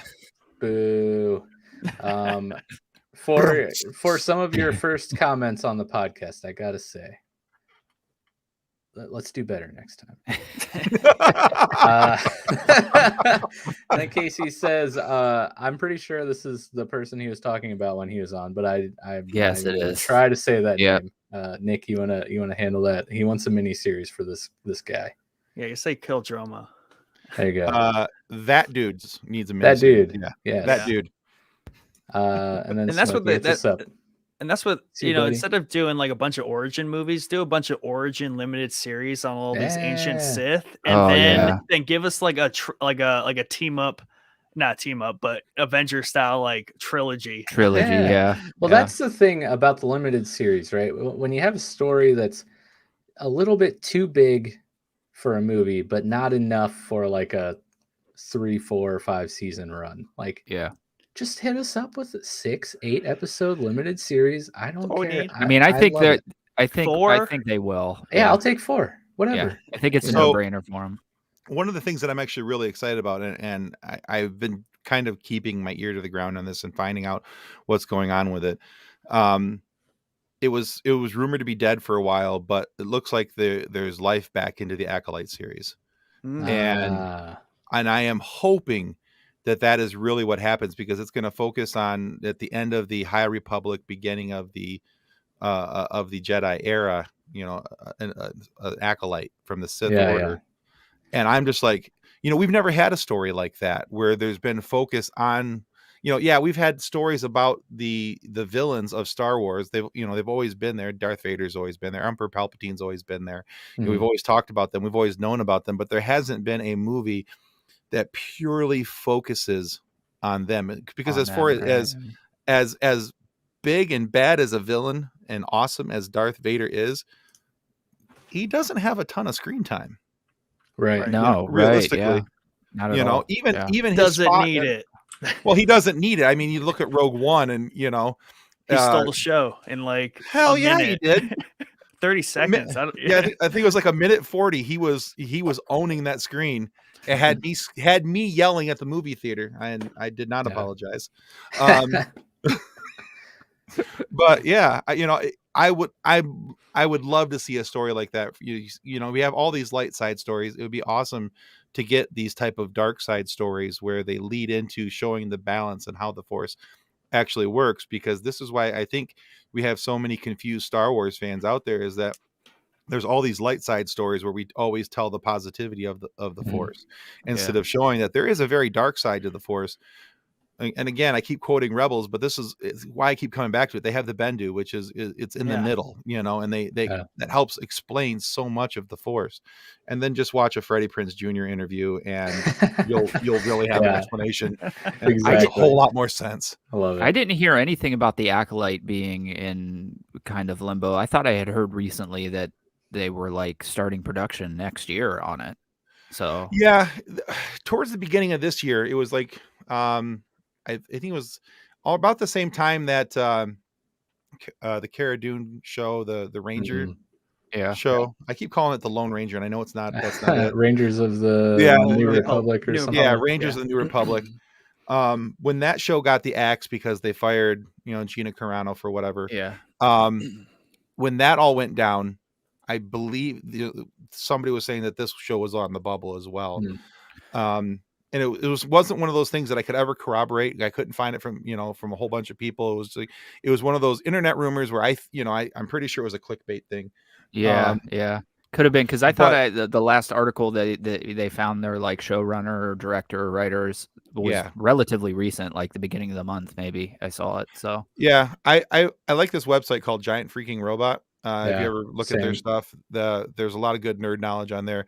They have an article from 4 days ago. And they have another one another one that posted today about the show, saying that things are heating up with it, and they're starting to get stuff in order. So nice. I'm really excited about that. And that's something that kind of helps build the build up for Order 66. It's not post 66, but it's for the build up to it. Right. Yeah, I do remember that was one of the projects I was really excited for during the big Star Wars Disney Plus thing from 2020. Yes. But yes, we our next guest is patiently waiting in the studio. Hello, next guest. Tim, thank you so much for dropping by. Tell everyone where they can find you and your podcast and stuff, because you're great. I mean, you have a sign up there, the podcast guy. Yay! Go listen to the podcast guy. What do you got for us, though? Yeah, so Funny Science Fiction Podcast. You can find us, of course, here on YouTube. We have a video podcast that you can come watch, and we do lives every Monday night, 7 p.m. Eastern, and we have new episodes coming out every Friday. As a matter of fact, tomorrow's episode is with Patricia Tallman, who plays Lita Alexander on Babylon 5. We interviewed her. Really nice, awesome chat with her. And of course, you can find us on every one of your favorite streaming audio podcast destinations like Apple, Google, Spotify, and the whole list that goes on. You can run out of breath trying to say them. But of course, check us out on Twitter with the handle @FunnySci-Fi. Awesome. Well, thank you again, sir. It was a pleasure. Thank you. Thanks so much. Thank you. Be talking. By the way, he won the Moff Gideon Pop. So congratulations. You got another one for the shelf back there. You have a good night, Tim. You can never have too many pops. That's true. Yeah. Ta-da! Yeah. All right, man. We'll talk to you later. Hey, thanks, guys. Yeah, see ya. Thanks. All right. Our last and final guest has arrived. Whoa, what's going on? Have you on been brand? Look at him. Look at him. Have you been on with this new hairstyle? Or yes, he has. I have been. Yeah. Because I think it was like completely bald last time, though. Oh, yeah. It wasn't It's coming back complete. in a little bit. Yeah, because we were talking about how you look like the guy from August Burns Red. That's right. Yeah. Yeah, I just for some reason the text message of you showing us the like 4 different hairstyles you've had since you've been on the show popped into my head. Yeah, let's we should think of a name for each one. Yeah. Well, We got a this couple version is Jake, working names. So. But yeah, welcome, Jordan. Yeah, thank you for popping on tonight. Yeah, no, I'm glad to do it. And this is a Star Trek episode, right? Yeah, yes, correct. Yep, you're on the right holodeck. Order 65. I do like how each time you've been on lately, like your room gets progressively more Christmassy. More Christmassy, yeah. That's what I said. He's right on brand. Yeah, Like he's even got the sweater on. Your tree is growing onto the mantle right now. It's almost engulfed your TV. Yep. And you got the Christmas sweater on tonight. If you watch closely, too, a piece of tinsel will slide out of my nose. Yeah. Oh God. Oh man. Oh, dude. I forgot. We need to give this away. Yeah, give that away, man. So what we're gonna do with this bad boy, this 10-inch. You smashed the box. Yeah. Man, I got to work on this glare. So this 10-inch Stormtrooper here could be yours. All that we're gonna ask for this is you sign up on our Patreon at either like tier 3 or the tier 4 level. And I smashed the box again. No, this box is heavy duty. Let me tell you. This Top lovely Stormtrooper could be yours. Go sign up on our Patreon, tier 3 or tier 4, over at patreon.com/showboyspodcast, and get yourself this lovely 10-inch Stormtrooper. I'll leave that on the screen there for a second. But yeah, man, we're talking Order 66 tonight, as you've probably heard, because you've been chiming in the content. I want to hear more about this Stormtrooper. It's 10 inches. Oh, you do, huh? Well, its head is rather large. Head. Goes along with it. This is where it all. I was gonna say, as soon as Jordan comes on, it just gets derailed. It's destroyed. I'm not lying. You're not actually. Good. But yeah, we want to know. We need to get down to it here. Your 5 guys. Were you actually Order 66? Or are you just lying? Or like, were you just making a funny joke? Clout chasing. I was making a funny joke. So like much like a vulture, like just before it strikes its prey, I've been like jumping in and out of the comments before I was on the actual episode, and I didn't stay for any of the responses. I sent it and then left. the Overwatch Winterfest started today, so we were playing a bunch of those, and so it's a lot of fun. I'm so sorry, but Casey just. I don't know, man. Look, like he's 10 inches, but misses his money shot. Man, you described the Stormtroopers so well there, buddy. Thank you for that. Show boys after dark. That's right. Family-friendly podcast over here. But yeah, go over to Patreon. You can win this bad boy. But yeah, so we'll start you off just like we started everyone else off. What are your general thoughts on Order 66? What does it mean to Jordan? Any particular moments in the franchise kind of pop into your head when Order 66 comes up? Hot Twi'lek getting shot in the back or getting betrayed. No, so when they go through that, it's a lot of those characters. I remember watching it in the theater for the first time, and at that point, I wasn't as versed in Star Wars back then as I am now. Not that I'm very versed now. I don't know what I'm doing here. But when that happened, I was like, oh, there's a bunch of Jedis are getting picked off one by one, and it didn't matter as much to me. I mean, the act obviously mattered a lot to me, but the characters really hit me hard when we got into the Clone Wars animated series, and we were able to learn a lot about these characters. And for some reason, I just first, like I don't know why. Like I don't like watching the Order 66 get triggered, and it I don't know what it is. There's just something that's out of all the Star Wars, at all the points in it. That like it's like the animal dying in a movie. You're like, I hate this part. Yeah, right. Yeah, you gotta turn away. Ironically, it's not the younglings getting slaughtered by Anakin. It's this, but it's technically part of Order 66, obviously, to nitch it off. But I think when that slip to power that the Emperor does at that point, moving from what's looked at as a republic to an empire and just an iron fist is it's a very underrated point of Star Wars. A lot of people, when they talk about their favorite points of Star Wars, they'll talk about the Battle of Hoth, they'll talk about the Battle of Endor. But generally, 9 out of 10 times you won't hear anyone say Order 66, because I think it has just like a weird it puts a weird tone on the movies, and it's needed. It's definitely needed, but that's how I feel about it. So like that part in episode 3, or like every time they address Order 66 triggering?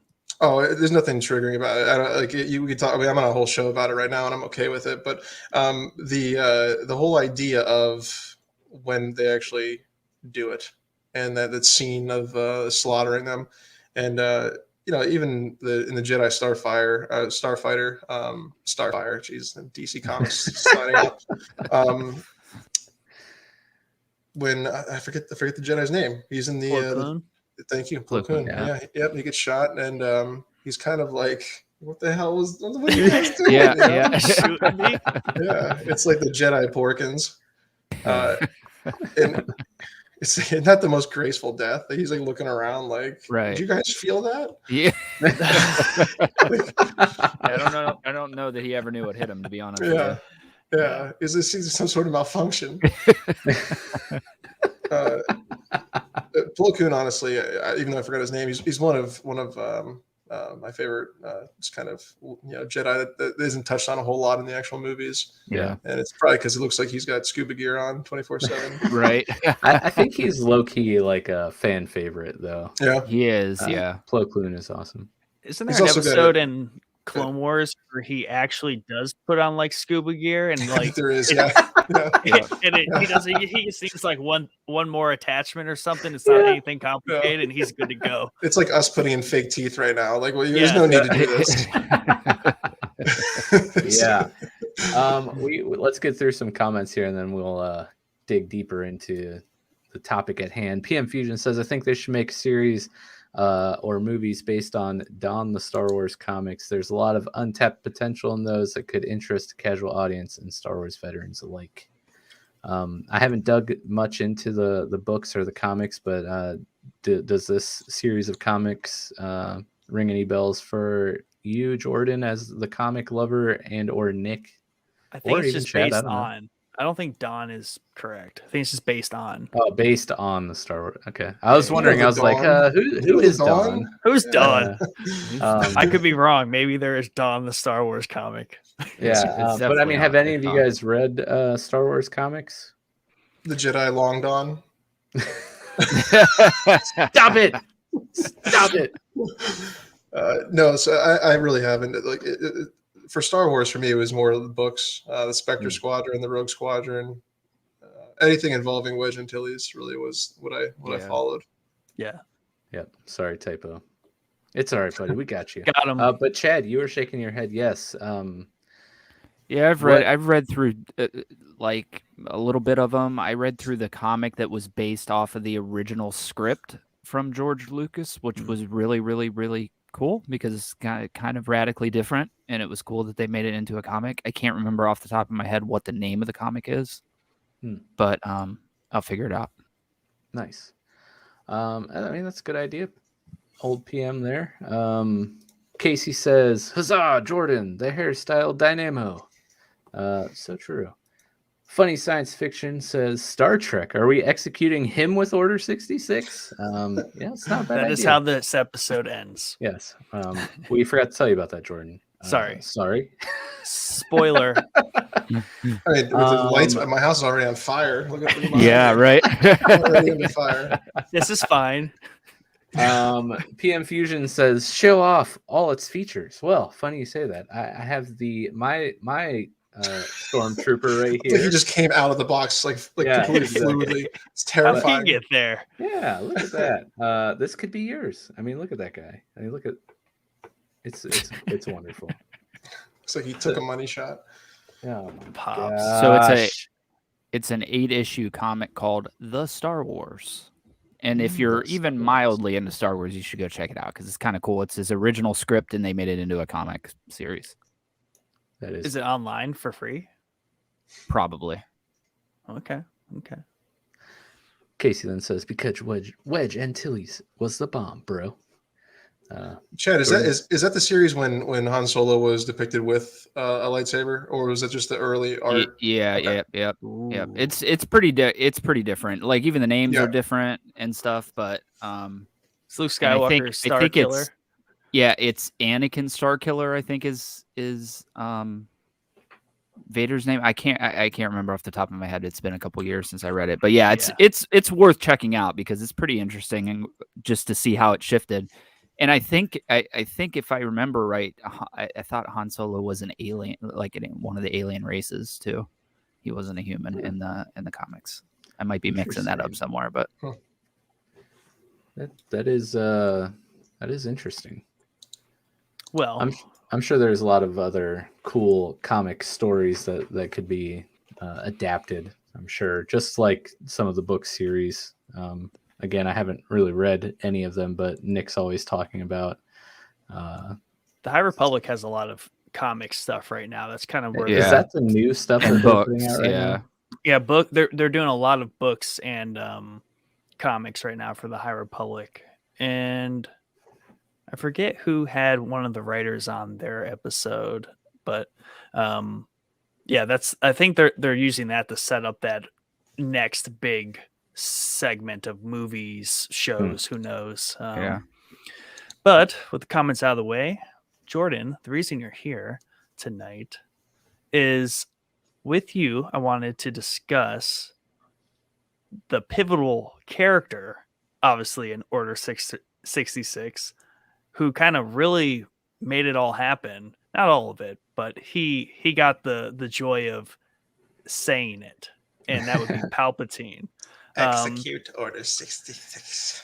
And Palpatine, obviously, for better or worse, his storyline has continued perhaps farther than it should have in some people's minds. And there is still, in my mind, some sadness because the book Darth Plagueis isn't canon currently yet because there's nothing really to pull it into canon. So it's kind of in limbo right now, but that is my favorite Star Wars book.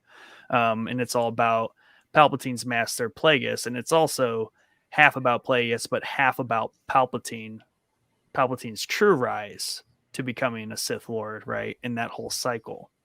So I know you're the occasional political talk. So what's your overall take on Palpatine's legacy, right? And bringing about the 1,000 years of Sith planning.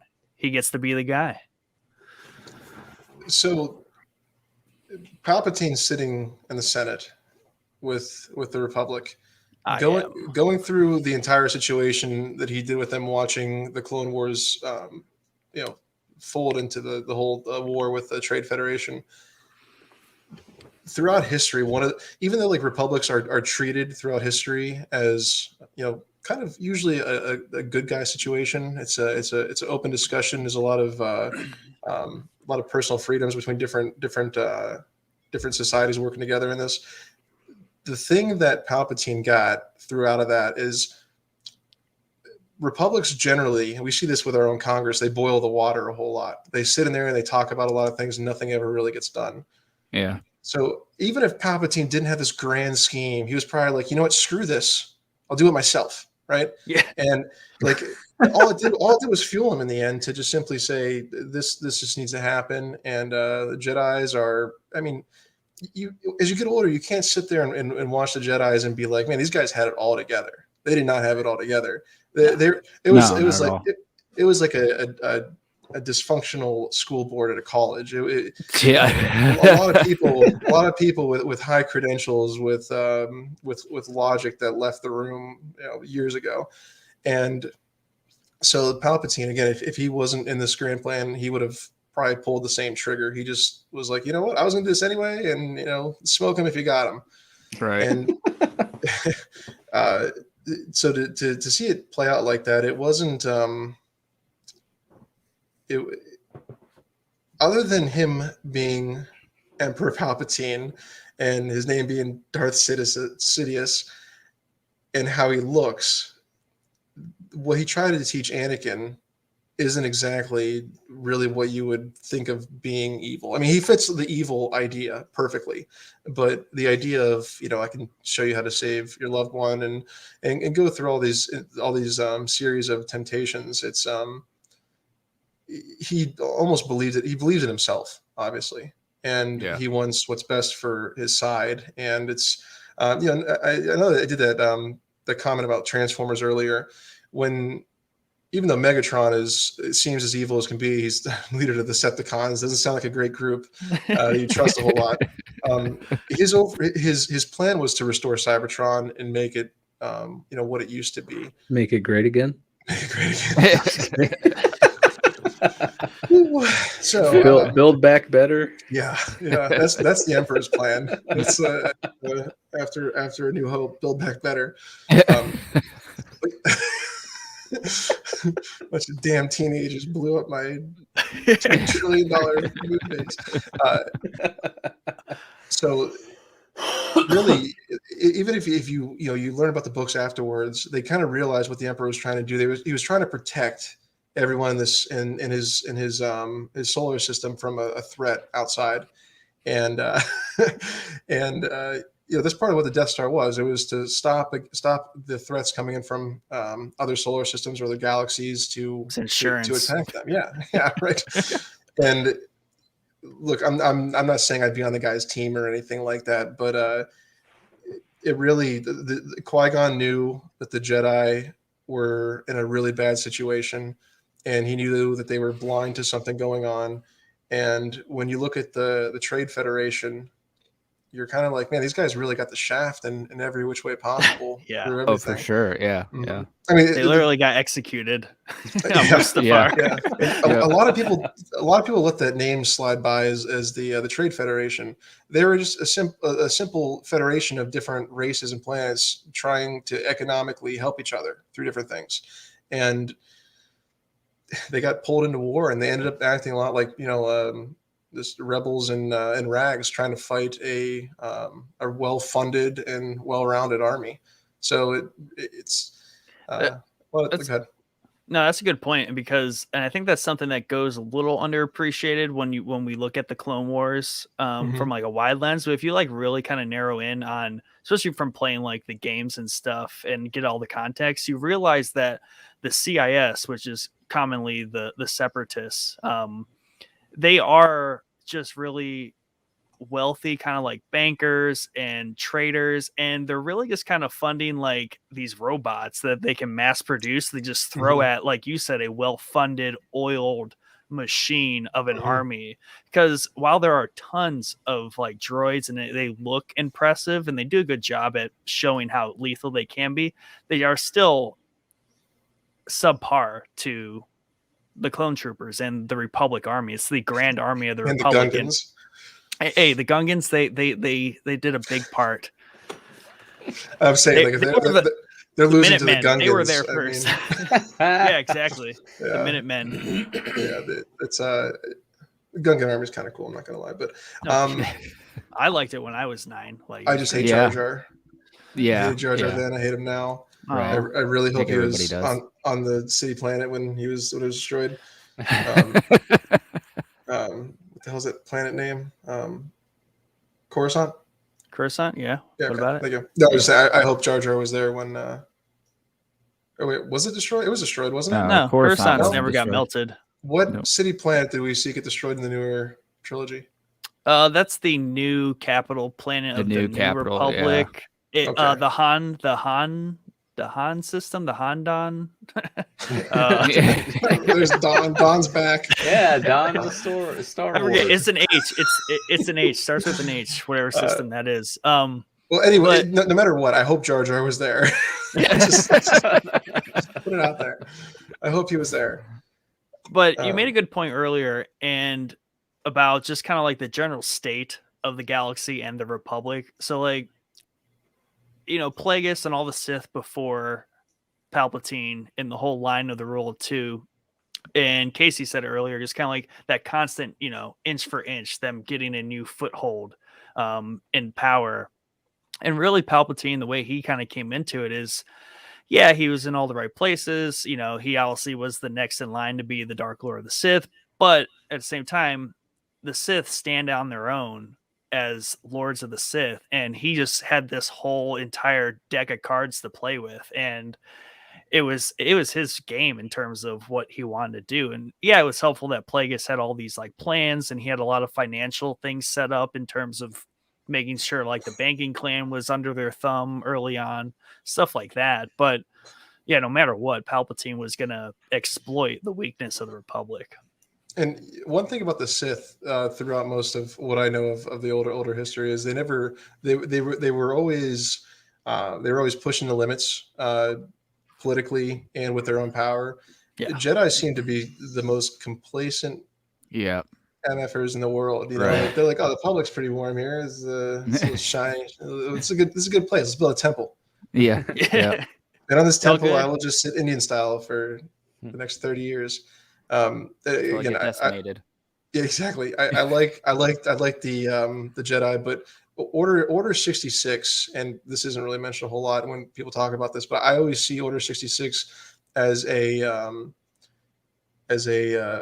guess I would say the most brutal enlightenment that any type of religion has ever really experienced. They're almost extinct, but when they came out of that, they were able to understand there wasn't that many of them, and they had to rethink how it was working until they ruined Luke's character. And that's where my mind was going when we were talking about the Padawans, right? Mm-hmm. And like their experience in that, like that's brutal, and like just all the emotions that you go through as a Padawan in that situation. But like you said, it's an awakening and enlightenment. Like it's hard, but like that's a big catalyst to like saying, all right, here's all this crap you learned. You're force sensitive now. Do something with it instead of just like, being a peace moderator. And I think Palpatine, being around the Jedi as much as he did, he ended up making one of the bigger mistakes, thinking that he was larger than the Force in a lot of ways by trying to destroy it. Like he tried to bring his own imbalance to it, which obviously, I mean, you guys being into Star Wars as much as you are, you understand how the balance was restored with that. But in his mind, the thought in his mind that he could actually pull something over like that and get away with it, it was definitely a logical slip in his mind. I mean, he's obviously one of the smartest people in Star Wars, and that's obviously one of the biggest mistakes he really ever did.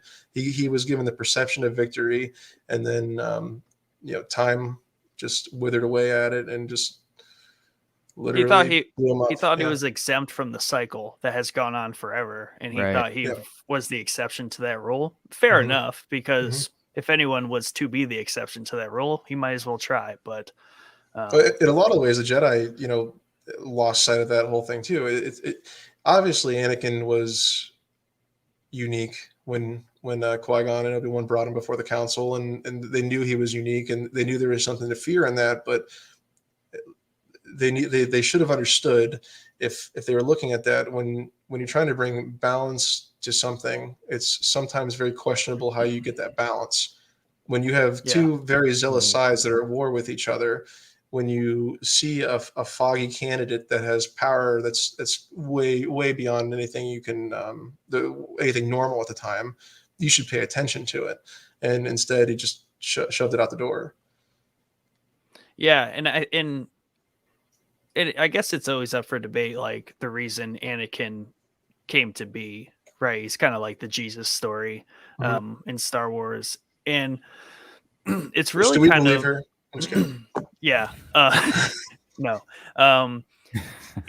So it's like what in the Force really triggered that? Because obviously, as in the newest movies, right, they explore the whole dyad idea, and he's obviously the original occurrence of that dyad. If anything, he is the dyad, like 1 and 1. But did he come about as a response to the imbalance that the galaxy was secretly in? Because it was very dark at the end of the Republic. Like the Sith was the imbalance at the time because the Jedi had all but lost their light by that period. So Anakin's come about was either a response to too much light imbalance or too much dark imbalance at that point. And I guess that's up for debate because ultimately through the Skywalker saga, it has flipped both directions, like light, dark, what is being balanced here? Well, even though the Force has a way of balancing itself out over time, but I think as the Force depicted in a lot of the books from pilots who had a tingle from the Force all the way into people who study it and become a Jedi or Sith.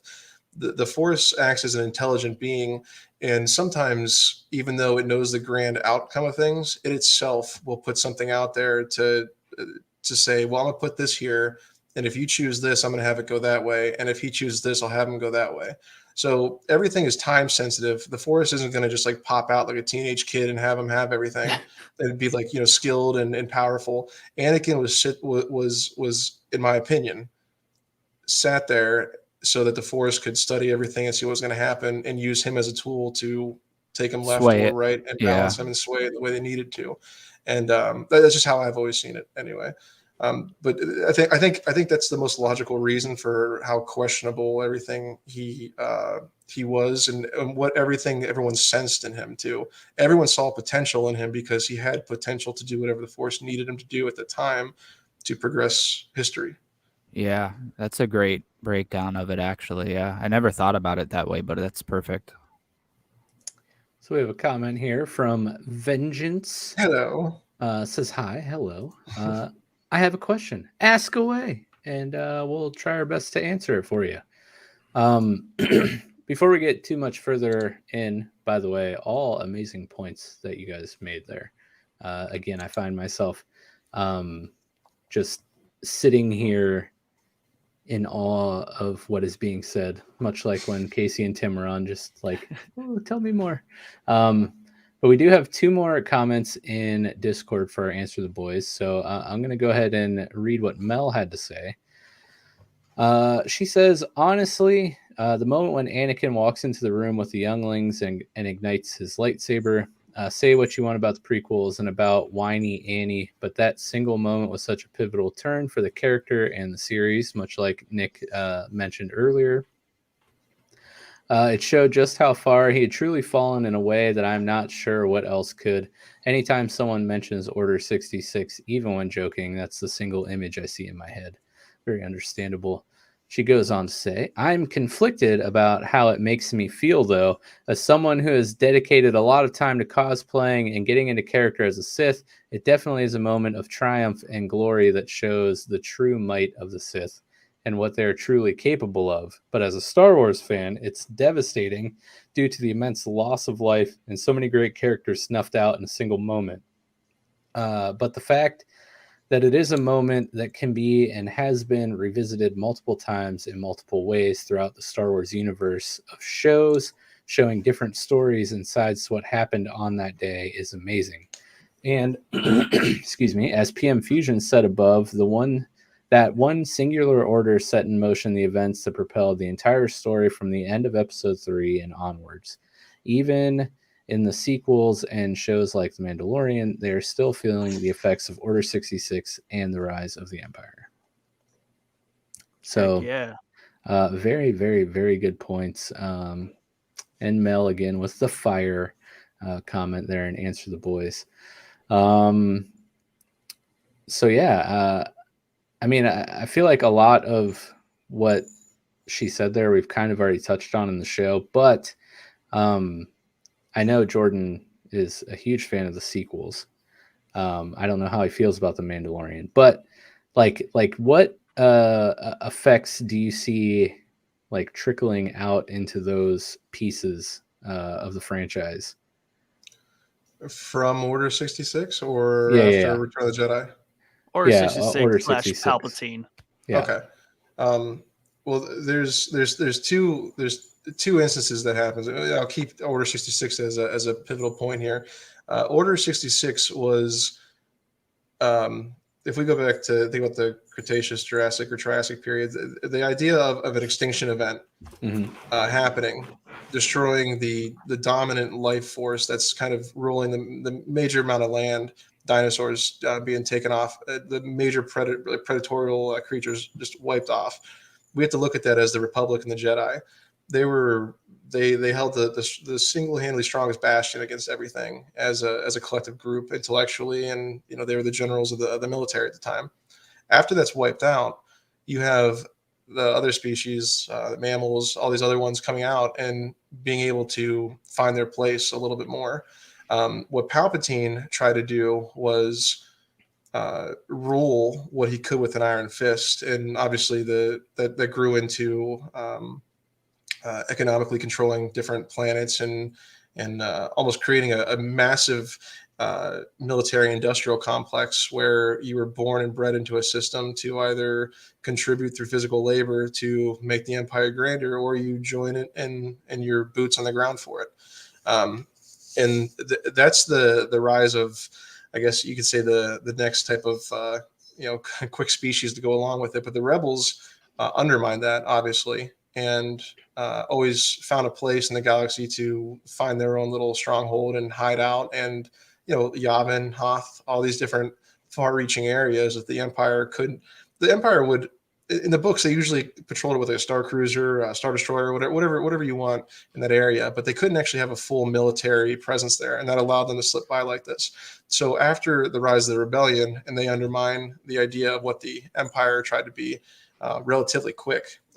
I think about this. Now you have Open Remnants again, where it's Mandalorian really touches on with. It's kind of the Wild West.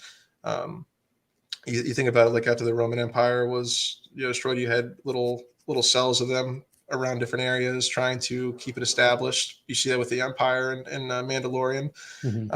Almost every major empire in history that fell, you could even include Nazi Germany in there. There were obviously cells of Nazi loyalists trying to continue what Hitler did. This is the exact same thing that happens all the way through Mandalorian. And the question is who's going to come out on top, which we know who does in the end of this in the timeline leading to the new trilogy. But I don't think that they're from what I see there. If Luke isn't going to have a heavy presence in this any more so than what we saw, I can't imagine there's going to be a heavy Sith presence through a lot of it. It really can't be, right? Because this leads up to the fact he was hidden the whole time, and has the grand reveal, spoiler alert, in the third movie of the current trilogy. But let me answer it like this: if we don't see like a Sith cult show up in this that are trying to role play as Siths, like they're not actual Siths, but they want to be so bad, I'll be disappointed. It'd be really cool to see a Sith cult and at least see one person who might be slightly force sensitive that they worship as the new Sith Lord. Yeah. He's probably not more than one of the royal guards in the red outfits. Actually, that'd be a perfect character to use, one of the royal guards in the red outfits who were force sensitive, but they weren't truly Siths. They were just seen as potential. So there you go. I hope that happens. There you go. Yeah, it's free for you. From Jordan. I think it's cool, though, how like when Grogu shows up, and even Ahsoka to an extent, but when Grogu shows up, like how bewildered everyone is, like, oh, there's what is the Force? Like, what is this Force? One, stuff? what is that? Two, what is the Force? Yeah, so you can kind of see there, like the after effects of like, oh, this is not as widely, like I don't know the word on not acceptable, but like known of because they fell back into mythology a little bit. Right? Yeah. It always felt so weird to me though, because it's not that long of a time between these. So it's so weird that like even Rey in the new trilogy is like, I thought the Jedi were a myth. It's like, but really? Because it wasn't really that long ago that all this was going on. I'd like, how the hell do you think we accomplished what we accomplished? Well, yeah, right. I think they try a little bit, like even in the Republic era when the Jedi were full blast, like they were still these kind of like mythic beings that most are like, for all we know, it's all made up, you know, they got force powers, they do diplomatic missions, like they're just Jedi. Because once again, the Jedi didn't really exercise what they truly could do. Like They were hermits, really, and they just sat in their temple, and everyone's like, yeah, whatever, religion. Right. So I think for like the common people, whatever trillions of people that live in the galaxy, like for a good majority of them, they're probably like, oh yeah, that thing that happened and they died. That's sad. Oh well. Yeah. But why is the Empire now like in my house? Yeah. Like that's the issue I currently have. We're here to give you the vax. And I also think that they kind of touch on it. I mean, they haven't explicitly gone there, but we speculated on the goop tubes, right? In season 2. Oh, yes. The whole reason that, you know, this sect of the Empire is trying to get Grogu, and that is to clone Palpatine, right? So you kind of see that aspect there too, which is interesting. That's what I want them to diverge from, though, is I want a Sith like cult, but I want one that isn't obsessed with like Palpatine. Like I want a new Sith like group to be like, no, we're like original Sith, like the race of Sith, and we're back and we want to do cool things. It'd be like Palpatine, who cares? That dude sucked. Yeah. Thanks, bro, but we're ready to move on. Screwed that one up. This is how you do it. Yeah. So I guess that kind of goes into like the next little topic we have here is the future of Palpatine content, really. Like, will we get a Darth Plagueis movie or show based on, you know, Nick's favorite book that is non-canonical at this point? You know, will they try to retell that story? Is there another angle that they can take here? I know Casey touched on some, like, you know, early on Sith stuff, but you know, what can they do with Palpatine or Plagueis? Have you guys read Plagueis, the book Darth Plagueis? No, I have not. No. Okay. Well, the great thing about it is it overlaps with episode 1 ever so slightly, which is fun. So it's like that recent. It's basically the prequel of Palpatine, like the prequels.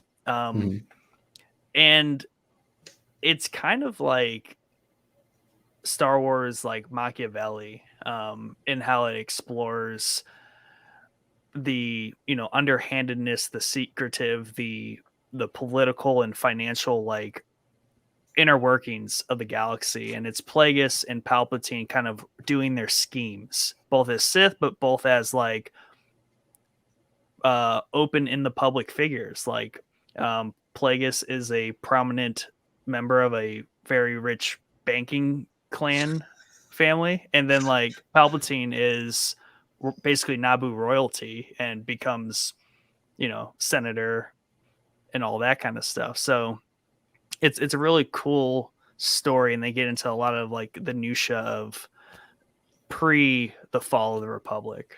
I like that. I don't know. When you're explaining like what they all I can hear is, you know, Plagueis at the time was a prestigious automobile injury lawyer. Yeah.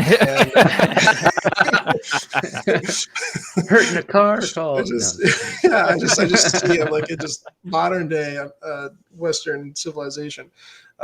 It sounds really like it's one of those things that goes so far beyond. I mean, Palpatine has such a long legacy with the situation now. Obviously, it's probably longer than it should be. Yeah.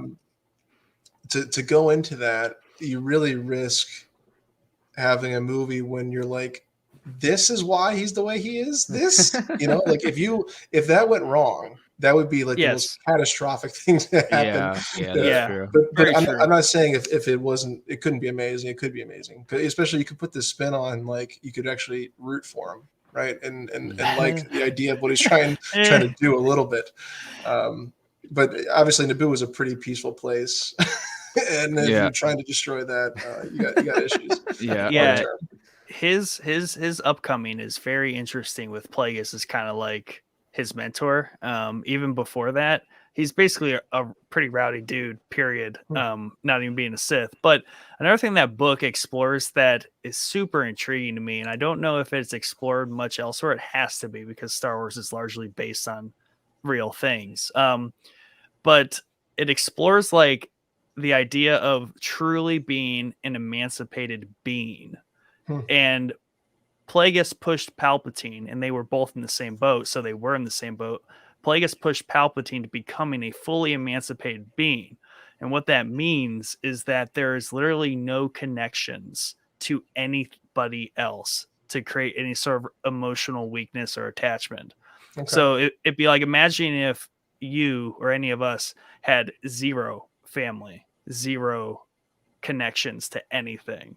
And Palpatine gets it. And it's really, really interesting how he goes about that. I'll give up the family. I'm not giving up the Christmas tree, though. It would be an R-rated movie, that's for sure. I'm interested in the book. I have like a bunch of audiobook credits. Maybe I'll pick it up on audiobook. But I've always been interested. Yeah, I've always been interested in the story just from when it was told. In that weird, like, I don't even know what's going on. They're like watching a sport or whatever when he's telling Anakin the story of Plagueis. The opera. Is it like an opera? Yeah, whatever's going on there. So I was always interested in it, and I was kind of a big. I kind of pushed that Snoke was going to be Plagueis, and that obviously fizzled out in the end. And I'm curious if it would have fizzled out if the second movie wasn't directed by who it was directed by, if they were all directed by J.J. Abrams. I don't know. I just that's my problem with fan theories is every time I read a fan theory, it's usually better than everything that's going on in whatever I'm watching. So I try to stay away from it now. But yeah, I that book has constantly come across my mind as something that I've wanted to jump into.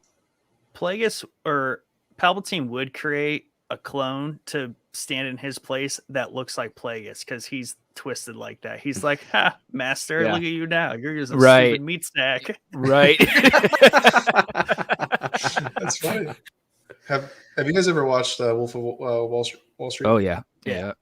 Mike, have you seen it? No. He's not. So I pictured Matthew McConaughey as Plagueis. Yeah. And he's like, you've only corrupted 7 senators this week. Come on, you got to pump those numbers up, man. You only secretly murdered like 24 people this month, dude. That's weak. Sidious is like, you drink while you're doing this. It's like, oh yeah, I drink all the time. It's what keeps the juices flowing. You know, you just say it with me now. The blood of a Gundark. Oh my god. Mike's like, what's going on? I have no idea. What's funny is Matthew McConaughey even has like the hair of like what Plagueis could look like in that movie. Yeah, that's funny. Nice. So the question that Vengeance had for us is Mike or Chadwick taken? Yes. Yes, we are happily married. You can take that as you want. I wonder if this should be a follow-up question now.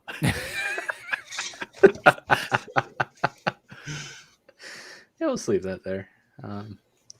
Yeah, so looks like I am too, just FYI. Nah, I don't need more friends. Right.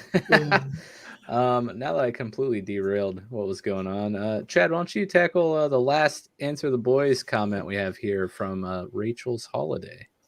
Yeah, so she says, I feel PMFusion and Mel nailed it. As someone who loves the prequels because governance is interesting to me, even in science fiction, Order 66 is both interesting and horrifying. It's interesting because it shows how critical relationships are to governing.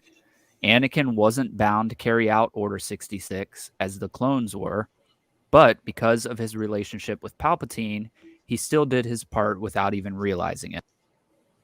It's horrifying because the relationship was sneakily toxic enough that he turned his back on everything he ever wanted. It can also be horrifying or hopeful, depending on a certain point of view. See what I did there?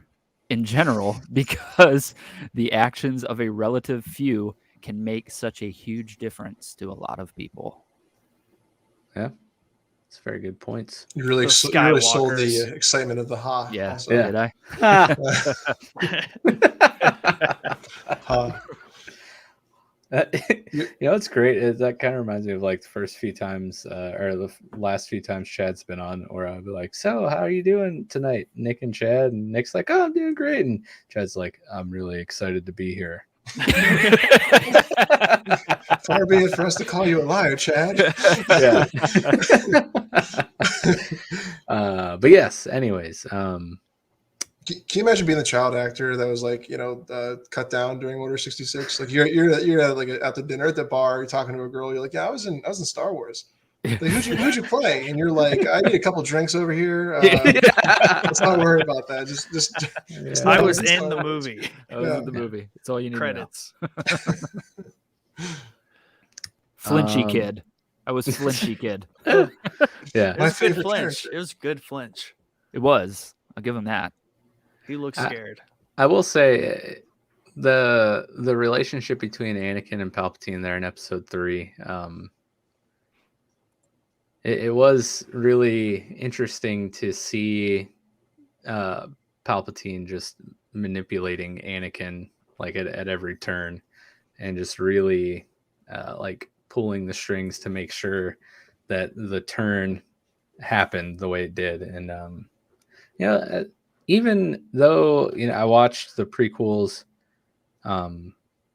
before the Clone Wars, I still kind of liked Anakin, even though in the movies he was not nearly as cool as he was in Clone Wars.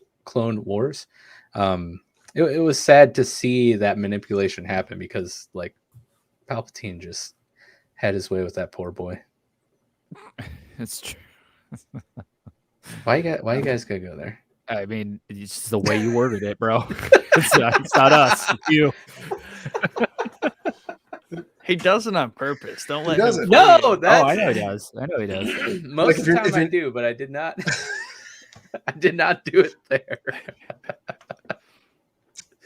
I guess I believe that. I can believe that.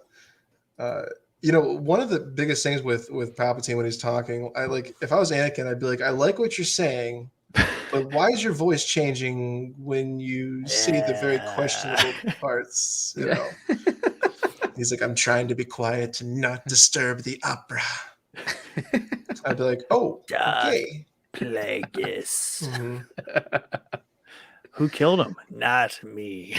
Yeah, and Darth Plagueis. I mean, like, if there was a name for like if Satan had his own Jedi name, it'd probably be Darth Plagueis. And if somebody, or Darth Sidious, sorry, thank you. Well, no, honestly, either you choose one too. But if this guy's telling me about this guy he really respects called Darth Plagueis, I'd be like, it doesn't sound like the kind of guy I'd want to learn from, Right. Yeah.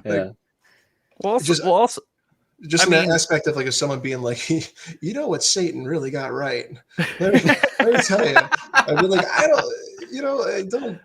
Like, I'm listening. I admire your passion. I admire the passion. Don't get me wrong, but I don't know if I can get on board with that. I appreciate how much you're studying the subject, but exactly. I'm not sure you're quite getting it.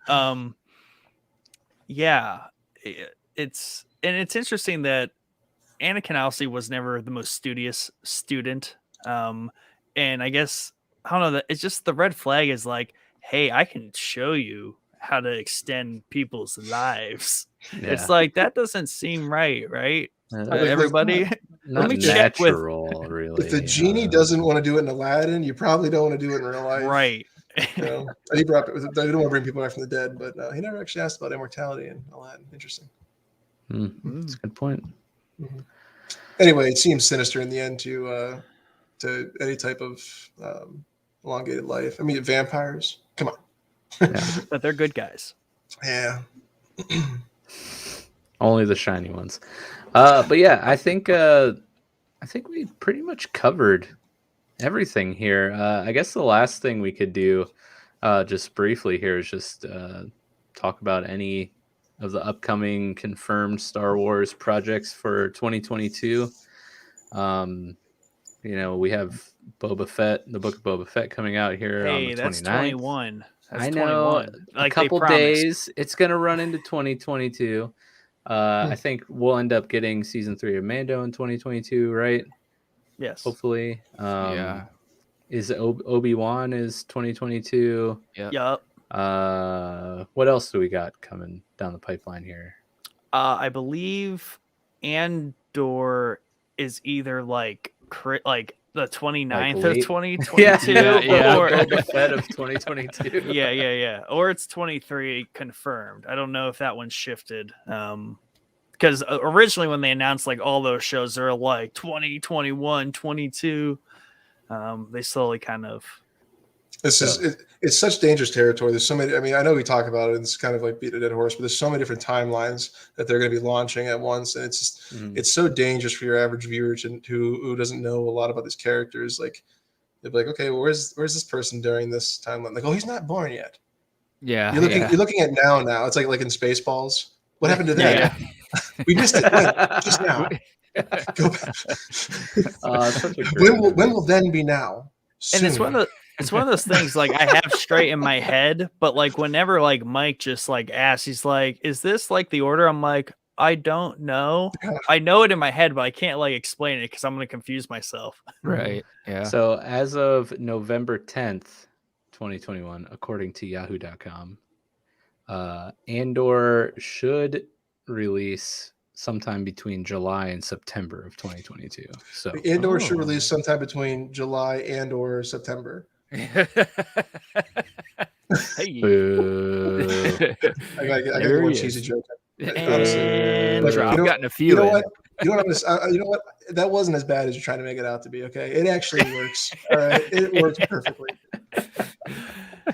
Yeah, I guess we'll give it a pass. But I mean, that's 4 series right there. I don't think there's any films coming. Do we have any news on Bad Batch season 2? Is that like a 23 project or probably 23? Yeah. Like George Lucas says, it takes 10 years to make a trilogy. Unless it's the sequel. That's why it takes 10 years to make a trilogy. Yes. So yeah, I mean, you guys have anything else you need to get off your chest here before we wrap up? I just want to say again that Bad Batch sounds like a rap song. A rap group. He's a bad batch. You're it's a bad batch. You're a bad. Unbelievable. I will say, I want to organize, like, be interesting, maybe a patron episode, but I feel like a deep dive with the histories of the Sith with Casey, a deep dive on Star Wars with Tim. Like, those dudes just know a ton. Oh yeah, and just like we got some good Star Wars. Yeah, for sure. Experts. Those are your guys, yeah. Experts. And then Jordan, you need to go see Spider-Man so we can talk about it on an episode because these bums won't go see it. Really? Yeah. Eventually. It's not like... Eventually. So, it's only the biggest MCU movie to come out in the past decade. You're eventually going to see it. Well, who's going to watch my 4-month-old? It is. Huh? It is. You're come over and babysit my 4-month-old? Just to be completely sinister in this idea, like it's a podcast. It's a podcast based around the pop culture and movies. This is the biggest thing to come out this year, and you don't want to cover it, right? Yeah, right. Yeah. What the hell's wrong? Right. Okay, I have a 4-month-old. So finding a babysitter for Spider-Man, because my wife, my wife loves the Marvel stuff. So I can't go without Becca. I will be honest. wouldn't even know that movie's out if it wasn't for Chad reminding me every other day. This is why we have four why we have like two extra co-hosts here, right? I guess we can do it. We'll do it. Right. We'll make it happen. It'll happen. It will happen. We'll make it happen. You don't have to have us on the episode. Like Michael just pretend to host, and I just won't be there. I'll just be like, so he'll just rudely interrupt us with laughing while we're talking serious moments in the movie. I'm sorry.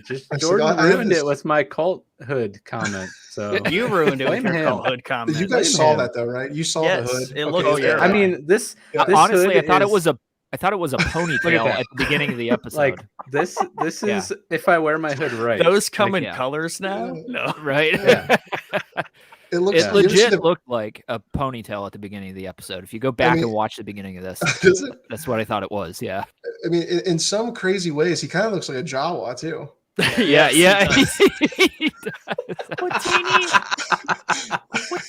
I love it. So on that note, I believe it's probably a good time to wrap up here. So don't forget, you could win this fantastic Stormtrooper 10-incher. Sign up on our Patreon, tier 3 or 4, and this lovely Stormtrooper could be yours. What else we got? We have the merch store episode description. The link is down in the episode description. Make sure you subscribe here to Showboys Podcast. Subscribe to our gaming channel, Showboys Gaming on YouTube. Got a lot of streams going on over there. Chad's streaming over on Twitch. Go follow us on Twitch. Follow us on Twitter. Sign up on Patreon. I said that already. We do have the Book of Boba Fett companion series coming up here very soon. Monday, December 27th will be our very first episode, hyping us all up for the series, which debuts on Wednesday, the 29th. And then we will be breaking down, analyzing, reviewing each episode as it releases the Sunday following the episode. So the first episode breakdown will be on January 2nd. And I'm really looking forward to that. I haven't done a companion series in what feels like forever. The last one I did was with Jordan here on Falcon Winter Soldier. Yeah. It was a blast. Nick and his buddy Mike, your boy Mikey, not this one, another one, did the Bad Batch, and it was really good. So I'm really looking forward to getting back into the companion series. And on that note, well, I just want to say thank you to all of the guests that we had on tonight. Casey, Tim, Jordan, you guys all crushed it. It was a blast diving into this massive topic that I think kind of gets overlooked. And, I don't know. I mean, it's memed on a lot. There's coverage of it, but I don't know if there's been like this deep of a dive into Order 66. So thank you, Nick, for coming up with all these great topics to talk about. And thank you, Chad, for joining me in sitting here and listening to all these huge Star Wars nerds. And I mean that in the best way possible. Just shower us with lovely knowledge and lore. Yeah, we're going to head out of here, and I'm going to play us out here with the song that our good friend SJT made and is allowing us to use for our Boba Fett companion series. So hope you enjoy. He put out another banger. He let us use his Mandalorian theme song remix for that companion series. So shout out to SJT. Go follow him. He puts out some amazing music. But until then, we will see you Monday for the newscast, I believe. Yes. Europe.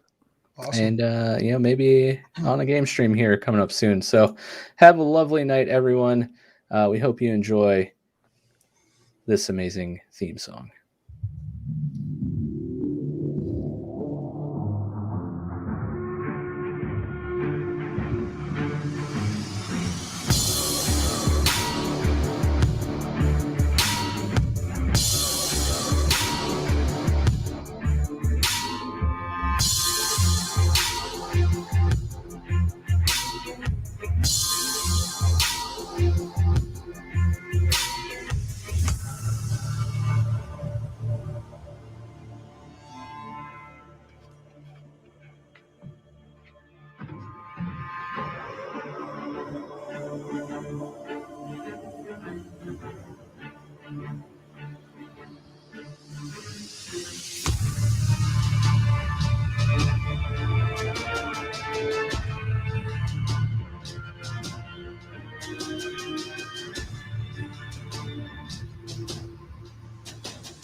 Boba Fett.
Boba Fett.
So just in case you guys are wondering, it's a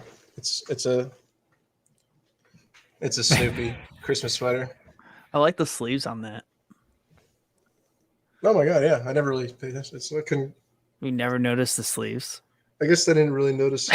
Just cut them no, off. No, I guess Just- I didn't. Yeah. Holy Stormtrooper with earphones. Yeah. Looks That just looks like Mike. dangerous. Costs giving- less he's and giving us lasts the- less.